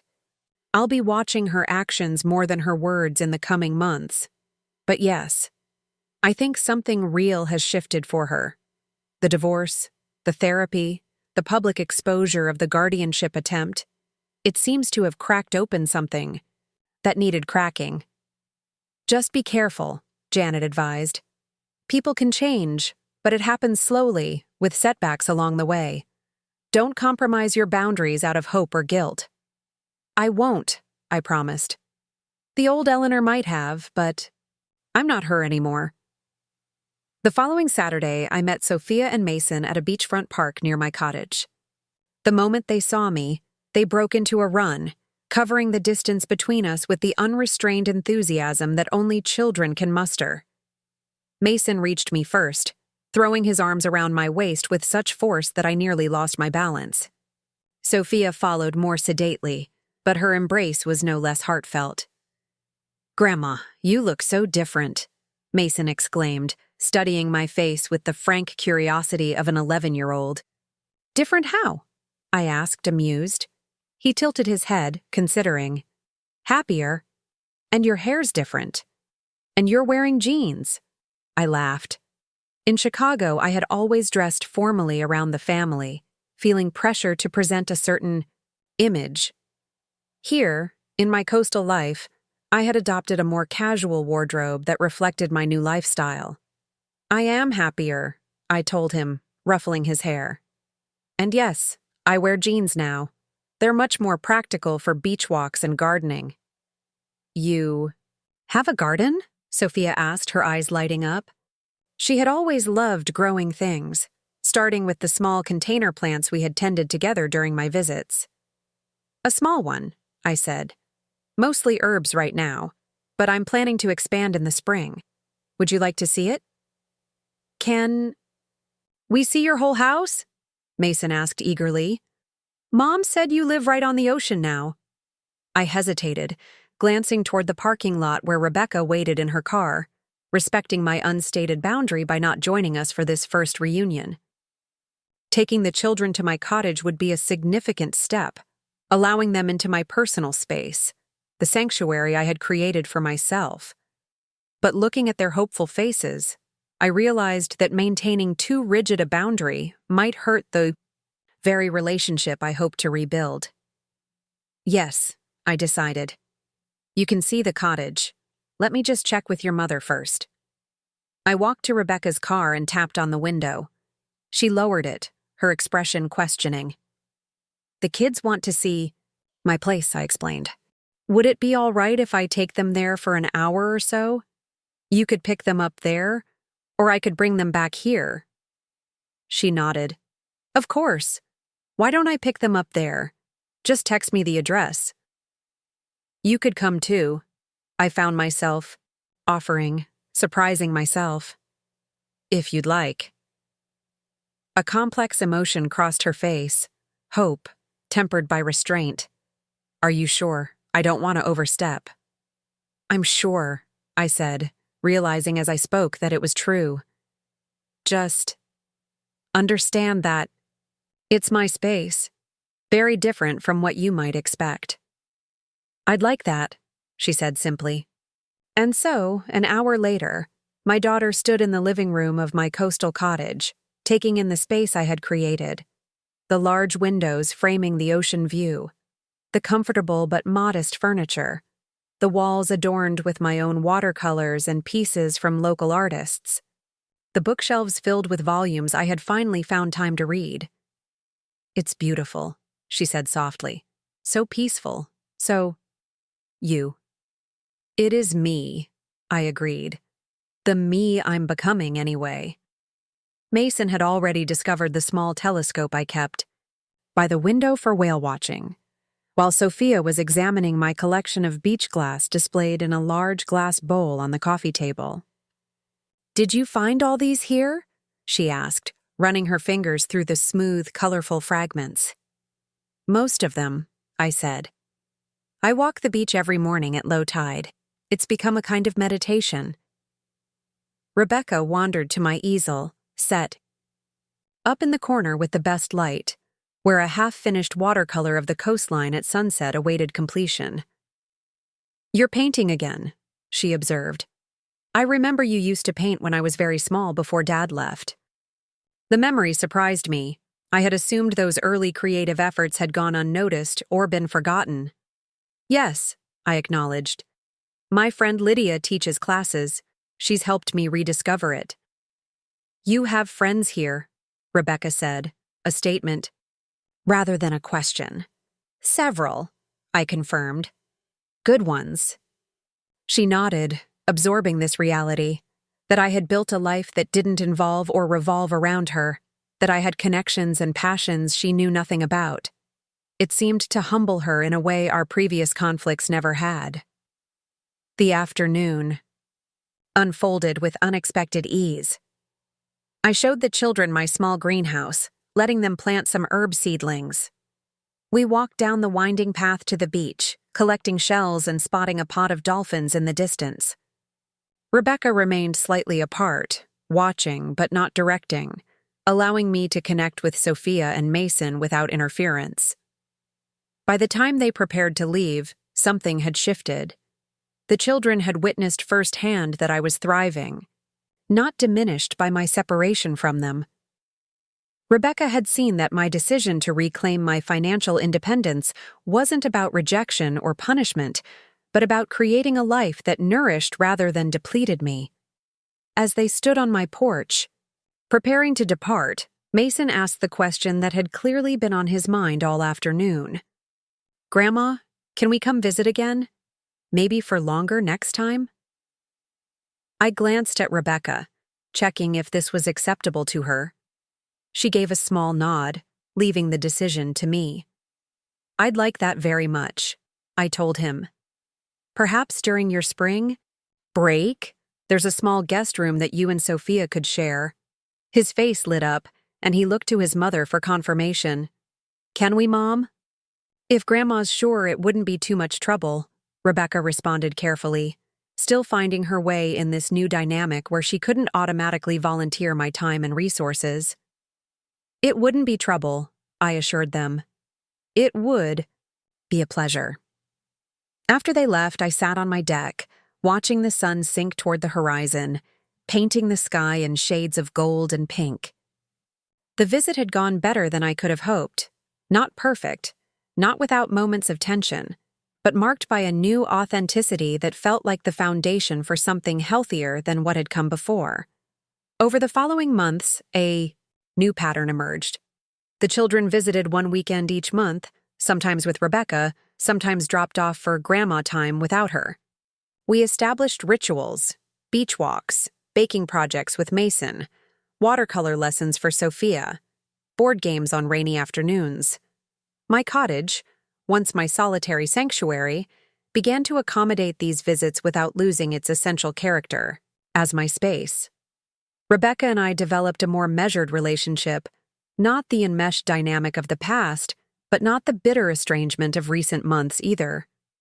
We spoke weekly, usually about the children, but occasionally about our own lives. She shared her struggles with the divorce proceedings, her search for a smaller home, her tentative steps toward financial independence from Daniel. I listened without trying to fix everything, offering support without sacrificing my boundaries. 3 months after our reconciliation at the reading room, Rebecca called with unexpected news. "I've been offered a job," she announced, a note of pride in her voice that I hadn't heard in years. "A job?" I repeated, surprised. She hadn't worked since before Sophia was born, having transitioned from college to marriage to motherhood without ever establishing her own career. "With a nonprofit that provides art therapy for children in hospitals," she explained. "It's entry-level, and the pay is nothing compared to what Daniel made, but it feels right, using my marketing background for something meaningful instead of just selling luxury products to people who don't need them." "That sounds wonderful," I said sincerely. "When do you start?" "Next month, after we finalize the move to the new house. It's much smaller than the lakefront place, just a simple 3-bedroom in a regular neighborhood. The kids are adjusting to the idea. It's been a wake-up call for them, too, seeing how our lifestyle changes without Daniel's income and, well, without yours." The acknowledgement was casual but significant, recognition of how much they had depended on my financial support, how much I had contributed to their comfortable life. "They'll be fine," I assured her. "Kids are resilient, and they learn from what they see. Watching you build a life on your own terms will teach them more than another bedroom or fancy address ever could." "That's what my therapist says too," she admitted. that I'm modeling independence and authenticity for them, even when it's uncomfortable. Your therapist is right, I said. There was a pause. Then Rebecca added hesitantly, I've been thinking about what you said months ago, about how I never asked for your help with the lake house mortgage, just expected it. How I treated you like an ATM instead of a person. Yes, I prompted when she fell silent. I've started putting aside a small amount each month, she continued. It's not much yet, but over time, I want to repay at least some of what you gave us. Not because you've asked for it or because I think it would erase what happened, but because I want to acknowledge the sacrifice, to make some kind of amends. I was momentarily speechless, moved by this gesture that represented not just financial restitution, but a profound shift in perspective. Rebecca, you don't have to— I know I don't have to, she interrupted gently. I want to. It's important to me. I let her have this, the dignity of making amends in her own way, on her own timeline. Thank you, I said simply. That means a lot. As spring bloomed into summer, my life settled into a rhythm that balanced solitude and connection, independence and relationship. I continued working part-time at Harriet's bookstore, finding unexpected fulfillment in connecting readers with books that might change their lives as so many had changed mine. My friendship with Jim evolved into a comfortable companionship, not the grand passion of youth, but something equally valuable: mutual respect, shared interests, and the quiet pleasure of having someone to share meals with and discuss the day's events. The children's spring break visit stretched from the planned 3 days to a full week at their request and with Rebecca's blessing. We planted the vegetable garden together, built a driftwood sculpture on the beach, and took a day trip to the nearby aquarium. In the evenings, we played board games or read together in the living room, the sound of the waves a constant backdrop to our activities. On their last morning, as we walked the beach one final time before Rebecca arrived to collect them, Sophia linked her arm through mine, a gesture of adult-to-adult affection rather than child-to-grandparent dependence. I'm glad you didn't give in, she said quietly, as Mason ran ahead chasing gulls. When Mom and Dad were trying to make you keep sending money and move back to Chicago and all that. It was a difficult time, I acknowledged, careful not to disparage her parents despite everything that had happened. I know, she nodded. But you showed me something important. That it's never too late to stand up for yourself. That you don't have to keep doing things that hurt you just because people expect you to. I squeezed her arm gently, moved by her insight. Those are hard lessons. I hope you won't have to learn them the way I did. I won't, she said with teenage certainty. I'm paying attention. Later that summer, I received an unexpected letter from Daniel. The first communication we'd had since the withdrawal of the guardianship petition. It was brief, but surprisingly sincere. Eleanor, I've spent months thinking about how to write this letter. Nothing seems adequate to address the harm I caused you. My behavior was inexcusable, driven by entitlement, arrogance, and fear of losing the lifestyle I believed I deserved. Working with my own therapist has helped me see how deeply flawed my thinking was. Not just about you, but about what constitutes a meaningful life. I don't expect or deserve forgiveness, but I wanted you to know that I recognize the wrong I did and am committed to being a better person, especially for Sophia and Mason. With respect and sincere regret, Daniel. I didn't respond immediately, taking time to process my feelings about this overture. Eventually, I sent a simple acknowledgement. Daniel, thank you for your letter.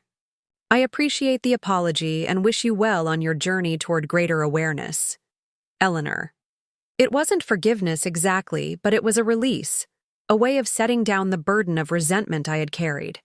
Not for his benefit, but for my own. As autumn approached, bringing with it spectacular storms that battered the coastline and transformed the landscape into something wild and elemental, I found myself reflecting on the profound changes a single year had brought. From the moment of rebellion when I purchased my car without consulting Rebecca, to the painful estrangement that followed, to the tentative rebuilding of relationships on healthier terms. It had been a journey of destruction and creation, of losing and finding, of endings and beginnings. One morning in late September, I stood on my deck watching the sunrise paint the ocean in shades of rose and gold. A notification chimed on my phone, an email from the community college in the nearby town, confirming my enrollment in their creative writing course. At 64, I would be a student again, pursuing an interest I had set aside decades ago when practicality demanded all my attention. As I sipped my coffee, savoring the quiet beauty of the moment, I felt a profound sense of rightness settle over me. Not happiness in the conventional sense. My life contained too many complexities and lingering sorrows for such a simple emotion. But something deeper and more enduring. The satisfaction of living authentically, of making choices that aligned with my values rather than others' expectations. The painful truth was that I had enabled the dynamic with Rebecca as much as she had perpetuated it. My endless giving without boundaries had taught her to take without gratitude. My reflexive self-sacrifice had modeled a distorted version of love that prioritized others' desires over my own well-being. Breaking that pattern had been necessary not just for me, but for her, for both of us to grow into healthier versions of ourselves. And we were growing, however imperfectly. Rebecca was building a life defined by her own choices rather than her husband's status or her mother's support. I was discovering passions and connections I had never allowed myself to explore. Even our relationship was evolving, not back to what it had been, which wouldn't have been healing for either of us, but forward into something new and potentially more genuine. The spring after my first creative writing class, I received an unexpected honor, an invitation to display my watercolors in a small gallery showcase featuring local artists.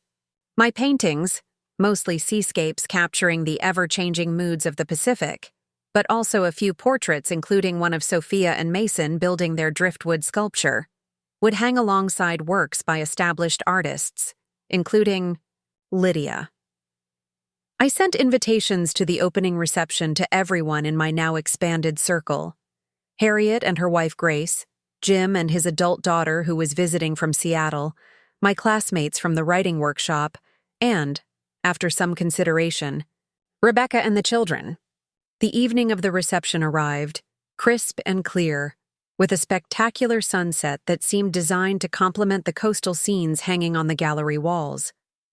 I wore a silk blouse in shades of blue and green that Harriet had helped me select, my silver hair loose around my shoulders rather than pulled back in the severe style I had maintained for decades. Sophia and Mason arrived first, bursting with excitement to see Grandma's famous paintings. They moved through the gallery space, with surprising maturity, studying each piece carefully, asking thoughtful questions about my process and inspiration. Rebecca arrived a half-hour later, slightly flustered from the drive, but making an effort to be present for this significant moment. She moved through the gallery slowly, spending time with each painting, her expression thoughtful. When she reached the largest piece, a rendering of the view from my deck at sunrise, the ocean stretching endlessly toward the horizon, she stood motionless for several minutes. "It's extraordinary," she said when I joined her. "Not just the technical skill, but the feeling in it. There's so much. Hope." "There is hope in it," I agreed. "I painted it during a difficult time, but even then I could see the beauty, waiting beyond the storm." She smiled, understanding the metaphor. "I'm so proud of you, Mom. Not just for the paintings, but for everything. For building this life that's so authentically yours." The simple words, "I'm proud of you," struck me with unexpected force.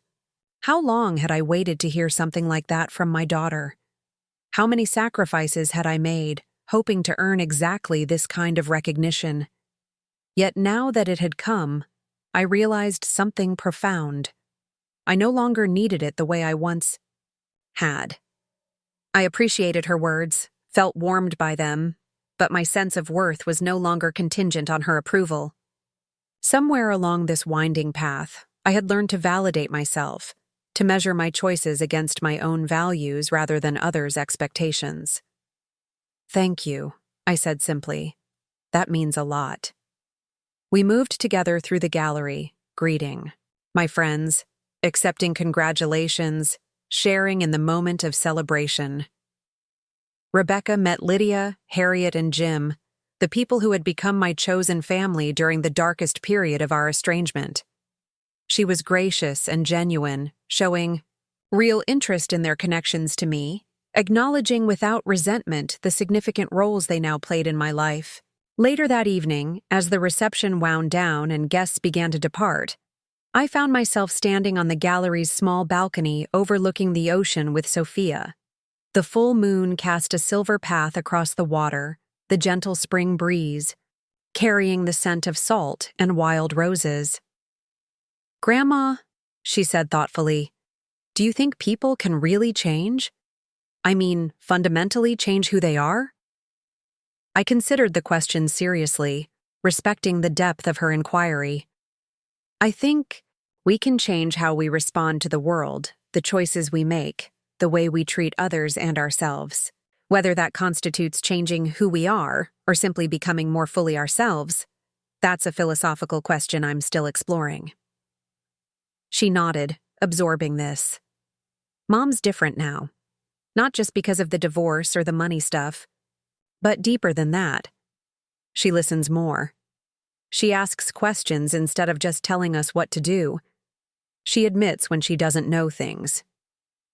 "I've noticed that too," I acknowledged. "I think." Sophia hesitated, finding her way through a complex thought. "I think what happened with you woke her up somehow. It was like she had this script she was following, about what success looks like, what motherhood means, how families are supposed to work.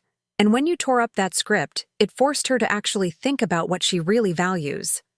The insight was startling coming from a 16-year-old, but Sophia had always possessed a wisdom beyond her years, perhaps born of witnessing the complex dynamics of our family, perhaps simply an innate quality of her spirit. "That's very perceptive," I told her. "And I think you're right. Sometimes it takes a significant disruption to make us question the stories we've been living by."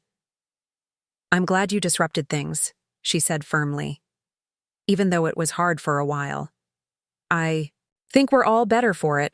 Mom, Mason, me, maybe even Dad eventually." I put my arm around her shoulders. This remarkable young woman who had somehow emerged from our family's turmoil with such clarity and compassion. "I'm glad too," I said softly. "Though I wish it could have happened with less pain for everyone." "That's not how it works though, is it?" She smiled wryly. "The important lessons always seem to hurt a bit." "Not always," I corrected gently. "Sometimes they come through joy, through love, through unexpected beauty. Those lessons can be just as powerful." We stood together in comfortable silence, watching the moonlight on the water, the eternal rhythm of waves against the shore. In that moment, I felt a profound sense of continuity, not the false continuity of repeated patterns and inherited dysfunctions, but the true continuity of wisdom passed forward, of lessons learned and transmitted, of growth that spreads outward, in ever-widening circles. I had begun this journey seeking only to reclaim my financial independence, to assert my right to make decisions about my own resources. I could never have anticipated how that single act of resistance would cascade into such profound transformation, not just for me, but for everyone connected to me. Standing there with my granddaughter, watching the moonlight paint silver paths across the endless ocean, I understood that what I had gained went far beyond money or property or even autonomy. I had gained myself, not the self I had been, before all the sacrifices and compromises, but a new self, one tempered by loss and strengthened by resilience, one capable of both firm boundaries and genuine connection. It was this self, authentic, unapologetic, yet still capable of immense love, that was my true inheritance. And it was this self that I would pass on to Sophia, to Mason, and perhaps even to Rebecca, not through lecture or demand, but through example, through living with integrity in the precious time that remained to me. The journey hadn't been easy. It had required me to face my deepest fears, to weather rejection and manipulation, to stand alone when standing alone seemed impossible. But as I looked out at the vast ocean stretching to the horizon, I knew with absolute certainty that it had been worth every painful step. When my daughter claimed I couldn't make decisions, she had inadvertently given me the greatest gift possible, the catalyst to prove, to her, to myself, to the world, that I could indeed make decisions, not just about money, but about my value, my boundaries, my very life. And in making that most fundamental decision, to finally put myself first after decades of coming last, I had discovered a truth that had eluded me for 63 years, that self-respect isn't selfish, that boundaries aren't cruel, that taking care of oneself isn't a luxury but a necessity, and that sometimes the most loving thing we can do for others is to stop enabling patterns that diminish us all. As Sophia and I turned to rejoin the others inside, I caught a glimpse of my reflection in the gallery window, silver hair gleaming in the moonlight, shoulders straight, eyes clear and direct. I hardly recognized this woman who looked back at me. So different was she from the diminished figure who had once apologized for buying herself a car. But I knew her. In some essential way, I had always known her. This strong, creative, unapologetic version of myself who had waited patiently beneath decades of self-sacrifice and accommodation. She had been there all along, watching, waiting for me to finally claim the life that had always been mine to live. "Ready to go back inside, Grandma?" Sophia asked, holding the door open. I smiled, both at my granddaughter and at the reflected woman who smiled back at me with such quiet confidence. "Yes," I said, stepping forward into the warm light of the gallery, surrounded by the art I had created, the friends I had chosen, and the family I was rebuilding on healthier ground. "I'm ready." A year after the gallery exhibition, I sat in the community college classroom waiting for the creative writing instructor to arrive. My second semester taking courses had evolved from a casual interest to a serious pursuit. At 65, I found myself jotting story ideas in notebooks while watching the ocean from my deck, revising essays late into the night, and reading craft books with the intensity of someone discovering a new world. Today was significant. We would learn which of our submissions had been selected for the college's annual literary magazine. I wasn't particularly hopeful about my chances. Many of my classmates were talented young writers with formal education in literature, while I was still finding my voice after decades of silence. When Professor Winters entered, her silver-streaked hair pulled into a casual knot, glasses perched on her nose, she carried a stack of literary magazines fresh from the printer. The glossy covers reflected the fluorescent classroom lights as she placed them on her desk with ceremonial care. "Before I distribute these," she announced, "I want to acknowledge the exceptional quality of work we received this year. The selection committee had difficult decisions to make." I shifted in my seat, reminding myself that the joy was in the writing itself, not external validation. Still, a small part of me, the part that had spent decades putting others' needs before my own, desperately wanted this recognition. "The committee selected 20 pieces from over 200 submissions," Professor Winters continued. "And I'm particularly pleased to announce that this year's featured writer, whose work opens the collection, is Eleanor Wilson for her essay The Price of Yes." A wave of applause filled the room as my classmates turned toward me with genuine smiles. I sat immobile, unable to process what I'd just heard. My essay, the deeply personal piece about the patterns of self-denial that had shaped my life, was not only selected, but featured. "Eleanor," Professor Winters called, "would you like to come up and receive the first copy?" I moved to the front of the room as if in a dream, accepting the magazine with trembling hands. There on the first page was my name, my words, my truth, offered to the world without apology or diminishment. The committee was particularly struck by the essay's unflinching honesty and universal resonance, Professor Winters explained to the class. Eleanor's exploration of how women are socialized to prioritize others' needs above their own speaks to experiences that cross generations. As I returned to my seat, clutching the magazine, I felt a profound shift in my perception of myself. I wasn't just a mother, a grandmother, a former administrative assistant who had spent her life facilitating others' achievements. I was a writer, someone whose words had power, whose insights had value, whose voice deserved to be heard. After class, Zoe, a 22-year-old whose brilliant experimental fiction had intimidated me all semester, approached me. "Your essay made me call my mom," she admitted, twisting a lock of purple hair around her finger. I realized I've never really thought about her as someone separate from being my mother. You know, as a person with her own dreams and disappointments. We had this amazing conversation about what she wanted to do before she had me and my brothers. "That means a lot to me," I said, touched by the unexpected impact of my words. That evening, I called Rebecca to share my news. Our relationship had continued to evolve, the sharp edges of old conflicts gradually softening, though not disappearing entirely. We had established a rhythm of weekly calls and monthly visits that respected both my independence and our familial connection. "Mom, that's amazing!" she exclaimed when I told her about the literary magazine. "I want multiple copies, one for me, one for each of the kids." "I'll send them," I promised. "Though I should warn you, the essay is quite personal. It discusses our past conflicts pretty directly." There was a brief pause. "I figured it might," she said finally. "That's your story to tell. I've learned a lot about respecting narratives that make me uncomfortable."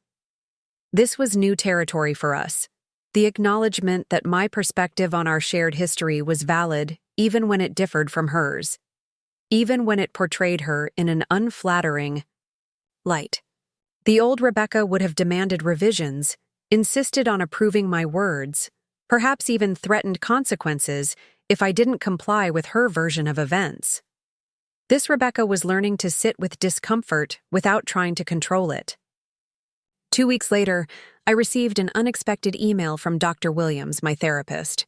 "Eleanor," she wrote, "a colleague of mine teaches a psychology course at Northwestern, and she assigned your essay to her students as part of a unit on family systems and boundaries. The discussion it generated was so powerful that she's asked if you might be willing to speak to her class next month when you're in Chicago visiting the grandchildren. Your story has therapeutic value for others navigating similar dynamics." I stared at the screen, astonished. My words, the private reflections I had scribbled in notebooks during sleepless nights, were being used to help others understand psychological patterns that had taken me 6 decades to recognize. After careful consideration, I agreed to speak. When I informed Rebecca of this addition to my Chicago itinerary, she surprised me by asking if she could attend as well. "Are you sure?" I asked, concerned about her comfort level with such public discussion of our difficulties. "Not entirely," she admitted with refreshing honesty, "but I think it's important, for both of us." The day of the lecture arrived with unexpected April snow swirling against the windows of Northwestern's psychology building. I stood at the podium, heart-pounding, as Dr. Harris introduced me not as a mother or grandmother or retiree, but as a writer whose work illuminated important psychological principles about boundaries, autonomy, and intergenerational patterns. Rebecca sat in the back row, her expression a complex mixture of support and trepidation. "My journey begins in a place familiar to many women of my generation," I started, my voice steadier than I expected. "With the belief that my value was measured by what I could provide to others, especially my child."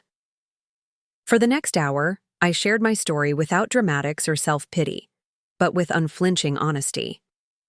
I described the decades of self-erasure, the reflexive prioritization of Rebecca's needs above my own, the moment of rebellion that came with buying myself a car, and the painful consequences that followed.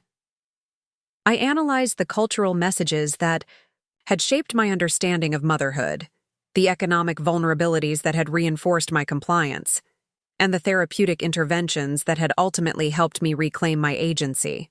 The most difficult lesson, I concluded, was recognizing my own complicity in a dynamic that hurt us both. By never setting boundaries, by teaching my daughter that my purpose was to fulfill her needs at any cost to myself, I failed to model healthy self-regard. The most loving gift I could ultimately give her, and myself, was to break that pattern, however painful the process. The questions that followed were thoughtful and engaging. As the session wound down, a young woman raised her hand. "This question is actually for both you and your daughter, if she's willing to answer," she said, looking toward Rebecca. "How do you navigate your relationship now? What's different in how you communicate and establish boundaries?" Rebecca had not planned to speak, but after a moment's hesitation, she stood. "I'm still learning," she began, her voice slightly unsteady. "For most of my life, I operated on the assumption that my mother's purpose was to support my goals, to solve my problems, to center her life around mine.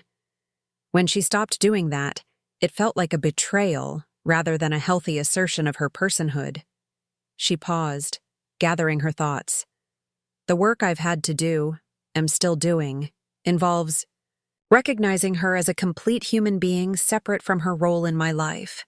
It means checking my expectations, questioning my entitlement, and respecting boundaries I use to bulldoze without a second thought."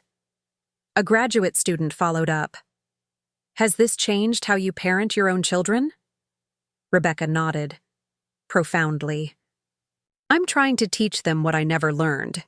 That love doesn't mean self-erasure, that respect involves reciprocity, that healthy relationships require both people's needs to matter."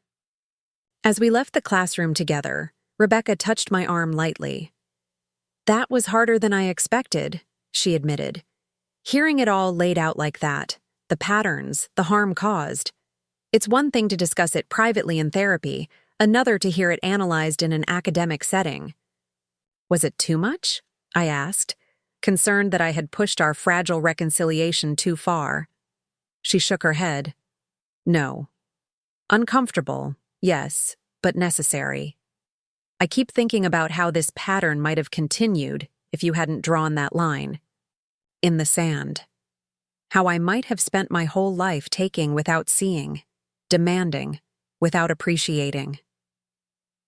The next morning, I had breakfast with Sophia, now 17, and beginning to think about college applications.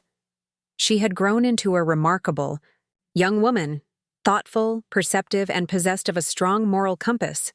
"I read your essay, Grandma," she said as we sat in a cafe near Rebecca's new home. The one in the literary magazine. "What did you think?" I asked, curious about her perspective as both a family member and a young woman coming of age in a different era than mine. She considered the question seriously. It made me sad, but also hopeful. Like, I could see this pattern that trapped both you and Mom for so long, but also how it can be broken. How it is being broken. "I've been thinking about it a lot in terms of my own life," she continued. "About how I want to structure my relationships, my future. I don't want to fall into those same patterns, either giving too much of myself away or expecting others to sacrifice for me." "What kind of patterns do you want to create instead?" I asked. Her eyes lit up with the passion of youth envisioning possibilities. Ones based on real mutuality, where everyone gets to be a full person with their own needs and dreams, not just supporting characters in someone else's story. I reached across the table and squeezed her hand, moved by her clarity. "That's a worthy aspiration, and a challenging one." Back in Oregon, spring was transforming the coastline. Wildflowers dotted the bluffs with explosions of color, migrating. Whales passed close to shore on their northward journey, and the days stretched longer, offering extended hours of the golden light that painters cherish. I settled back into my coastal rhythm, morning beach walks, afternoons at the bookstore or in my garden, evenings devoted to writing or painting. My friendship with Jim had evolved into a comfortable partnership that respected both our independence and our desire for companionship. We maintained separate homes, but shared meals several times a week, traveled occasionally to explore other coastal communities, and provided each other with the simple gift of being seen and valued without demands or expectations. One morning, in late May, I received a call from an unfamiliar number. The woman on the line introduced herself as Andrea Chen, an editor at a small but respected publishing house that specialized in memoirs and personal essays. "I read your piece in the Coastal Literary Review," she explained. "Your voice is distinctive, honest without being bitter, insightful without being preachy. We're putting together an anthology of essays about women's journeys in the second half of life, and I'd love to include your work." I thanked her for the opportunity, still adjusting to the idea that my writing might have value beyond personal expression. Andrea continued, her voice taking on a tentative quality. "There's something else," she said, "based on the quality of your work and the themes you explore. I'm wondering if you've considered expanding these essays into a full memoir." The question caught me completely off guard. A memoir? I hadn't really thought about it. "Well, think about it now," Andrea encouraged. "There's a hunger for authentic stories about women reclaiming themselves after decades of putting others first. Your perspective, coming to this realization in your 60s rather than your 20s or 30s, offers something unique to readers grappling with similar transitions." The next day, I called Andrea back and agreed to develop a proposal for a memoir. The process would be challenging, requiring me to revisit painful episodes, to examine my own complicity in unhealthy patterns, to make peace with regrets that still occasionally surfaced despite my healing. But if my experience could illuminate the path for others, perhaps those decades of struggle would serve a purpose beyond my personal growth. As I began organizing my thoughts and existing essays into a potential book structure, I received an unexpected call from Rebecca. "Mom, I've been thinking about your writing, about the speaking you did at Northwestern," she began. "There's a women's conference in Chicago next month focused on financial independence and healthy boundaries.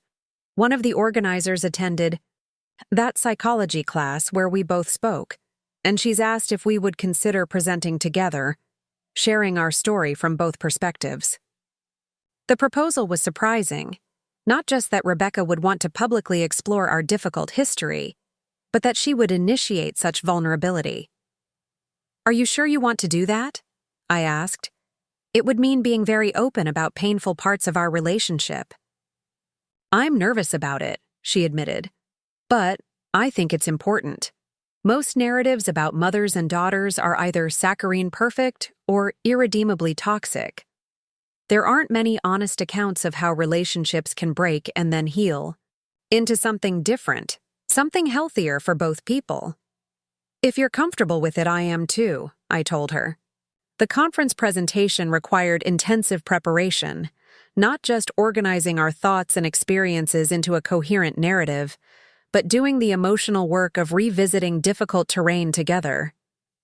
We spent hours on video calls discussing how to frame our conflict and reconciliation, negotiating which details felt too private to share, and practicing how to communicate our individual perspectives without undermining each other's truth. The process itself became a form of healing, requiring a level of honest communication we had rarely achieved in the past. We discovered blind spots in our understanding of each other, moments where our perceptions diverged dramatically, and surprising areas of alignment we had never acknowledged. "I never realized how trapped you felt," Rebecca admitted during one particularly intense conversation. "I saw your constant giving as a choice, even a form of control. The martyr who Makes everyone else feel perpetually indebted. I didn't understand it was the only way you knew how to secure love. Her insight struck me with the force of revelation. There was truth in it. My self-sacrifice had indeed been a strategy for ensuring I wouldn't be abandoned, a response to my own insecurities about my intrinsic value.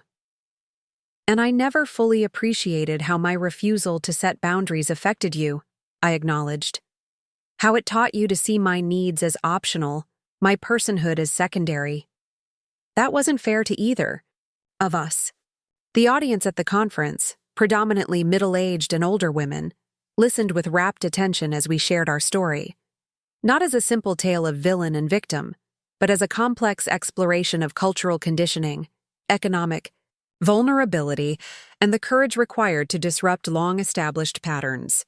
The most important lesson for me, Rebecca told the audience during the question and answer session, was learning that love without respect isn't really love at all. I thought I loved my mother, but I didn't respect her autonomy, her right to make choices I disagreed with, her existence separate from her usefulness to me. And I had to learn that setting boundaries isn't selfish or unkind, I added. It's essential for authentic relationship. My inability to say no wasn't a gift. To my daughter, it was a model of self-erasure that harmed us both. The response was overwhelming. Women lining up to share similar struggles, tears flowing as they recognized their own experiences in our words, expressions of gratitude for articulating dynamics they had felt but couldn't name. Many were mothers and daughters who had attended together, hoping to find a path through their own conflicts. One pair particularly touched us, a woman in her 70s and her middle-aged daughter, both tearful as they approached us after the formal session ended. "We've been estranged for 3 years," the older woman explained, her voice quavering. "My daughter stopped speaking to me after I sold the family home without consulting her. She expected me to keep it for family gatherings and eventual inheritance, but I needed the money for my retirement." The younger woman nodded. "I felt betrayed, like she was discarding our family history, our traditions. But listening to you, both, I'm starting to see how entitled that perspective was, how I was prioritizing my attachment to a house over her right to financial security and independence." They had scheduled their first counseling session for the following week, inspired by our story to begin their own process of honest communication and boundary negotiation. That evening, Rebecca and I had dinner together, celebrating the success of our presentation and the unexpected depth of connection it had fostered between us. "I've been thinking about your memoir project," she said as we shared a bottle of wine. "Would you like me to contribute a chapter from my perspective? It might add dimension to have both voices represented." The offer moved me deeply, not just the willingness to participate, but the recognition that our story was stronger when it included multiple perspectives, rather than a single authoritative narrative. "I'd like that very much," I told her, "if you're sure you're comfortable with that level of vulnerability." She smiled, a genuine expression without the calculated charm she had once wielded so effectively. "I'm learning to be comfortable with vulnerability. It's more authentic than the perfect image I used to maintain." 18 months later, I stood in a small bookstore in Portland, looking at a display featuring my newly published memoir, The Price of Yes, Reclaiming Self After Decades of Sacrifice. The cover featured a photograph of the Oregon coast at sunset, waves breaking against a rocky shore, an image that captured both the beauty and the power of natural boundaries. Rebecca stood beside me, her pride evident as she arranged the books more prominently on the table. Sophia and Mason were there too, now 18 and 14, helping to set up chairs for the reading that would begin in 30 minutes. My sister Janet had flown in from Arizona for the occasion, along with her husband Bill. Jim was chatting with Harriet and Lydia near the refreshment table, these important pieces of my new life intermingling with the remnants of my old one. As people began to file in, some friends from the coastal community, others strangers who had read about the event in the local paper, I felt a momentary flutter of panic. Who was I to stand before these people and speak as if my ordinary life contained wisdom worth sharing? Rebecca must have sensed my anxiety. She squeezed my hand and whispered, "Remember what you taught me? That every person's story has value? That includes yours, Mom." When the time came, I approached the podium, looking out at the faces turned expectantly toward me. Some my age, wrestling with similar transitions. Some younger, perhaps hoping to avoid the patterns I had fallen into. Some older, nodding in recognition of experiences that transcended generational differences. "Thank you all for coming," I began, my voice steady despite my nerves. The journey I describe in this book began with a simple act of self-assertion, buying a car without seeking anyone's approval. But it quickly became about something much deeper. The question of who owns a woman's life. Is it her family? Her children? The cultural expectations that shape her understanding of her role? Or is it, finally and fundamentally, her own? As I read selected passages from the memoir, I watched the audience's reactions, the nods of recognition, the occasional tears, the small smiles of connection. In the back row, Rebecca sat with Sophia's hand clasped in hers, both of them listening, intently despite having heard these stories many times during the writing process.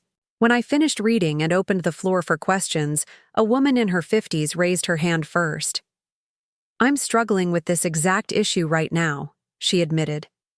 "My adult children expect me to continue providing financial support even though I'm nearing retirement age. When I try to set boundaries, they accuse me of being selfish or uncaring. How did you find the courage to stand firm when the emotional manipulation was at its worst?" I considered her question carefully, aware that many in the room might be wrestling with similar challenges. "The hardest part," I acknowledged, "wasn't making the initial decision to stop the financial support. It was withstanding the aftermath, the accusations, the attempts to make me question my own judgment, the threatened loss of relationship with my grandchildren. What helped me most was having a clear understanding of my own worth, separate from my role as a provider." I glanced at Rebecca, who nodded encouragingly. I also had to accept that standing firm might mean losing relationships I valued deeply. That was terrifying. But I ultimately realized that any relationship contingent on my self-erasure wasn't truly nurturing me anyway. The question and answer session continued for nearly an hour, the conversation expanding beyond my specific experience to explore broader issues of women's autonomy, financial independence, and the cultural scripts that make boundary setting so difficult, particularly for mothers.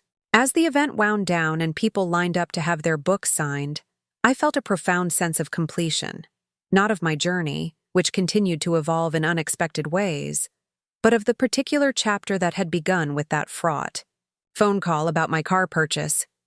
The pain and conflict of that period had been transformed into something useful, something that might ease another woman's path toward self-reclamation. Rebecca approached as I signed the last book, placing an arm around my shoulders. "Proud of you," she said simply. "Proud of us," I corrected her. This healing has been a shared achievement. Later that night, back at the hotel where I was staying during my Portland visit, I stood at the window looking out at the city lights. At 67, I had finally learned what had eluded me for most of my life, that my value did not lie in what I could provide to others, but in my inherent worth as a person. That true love required respect, not just affection. That boundaries were not barriers to connection, but essential foundations for it. The road to this understanding had been longer and more painful than I would have chosen.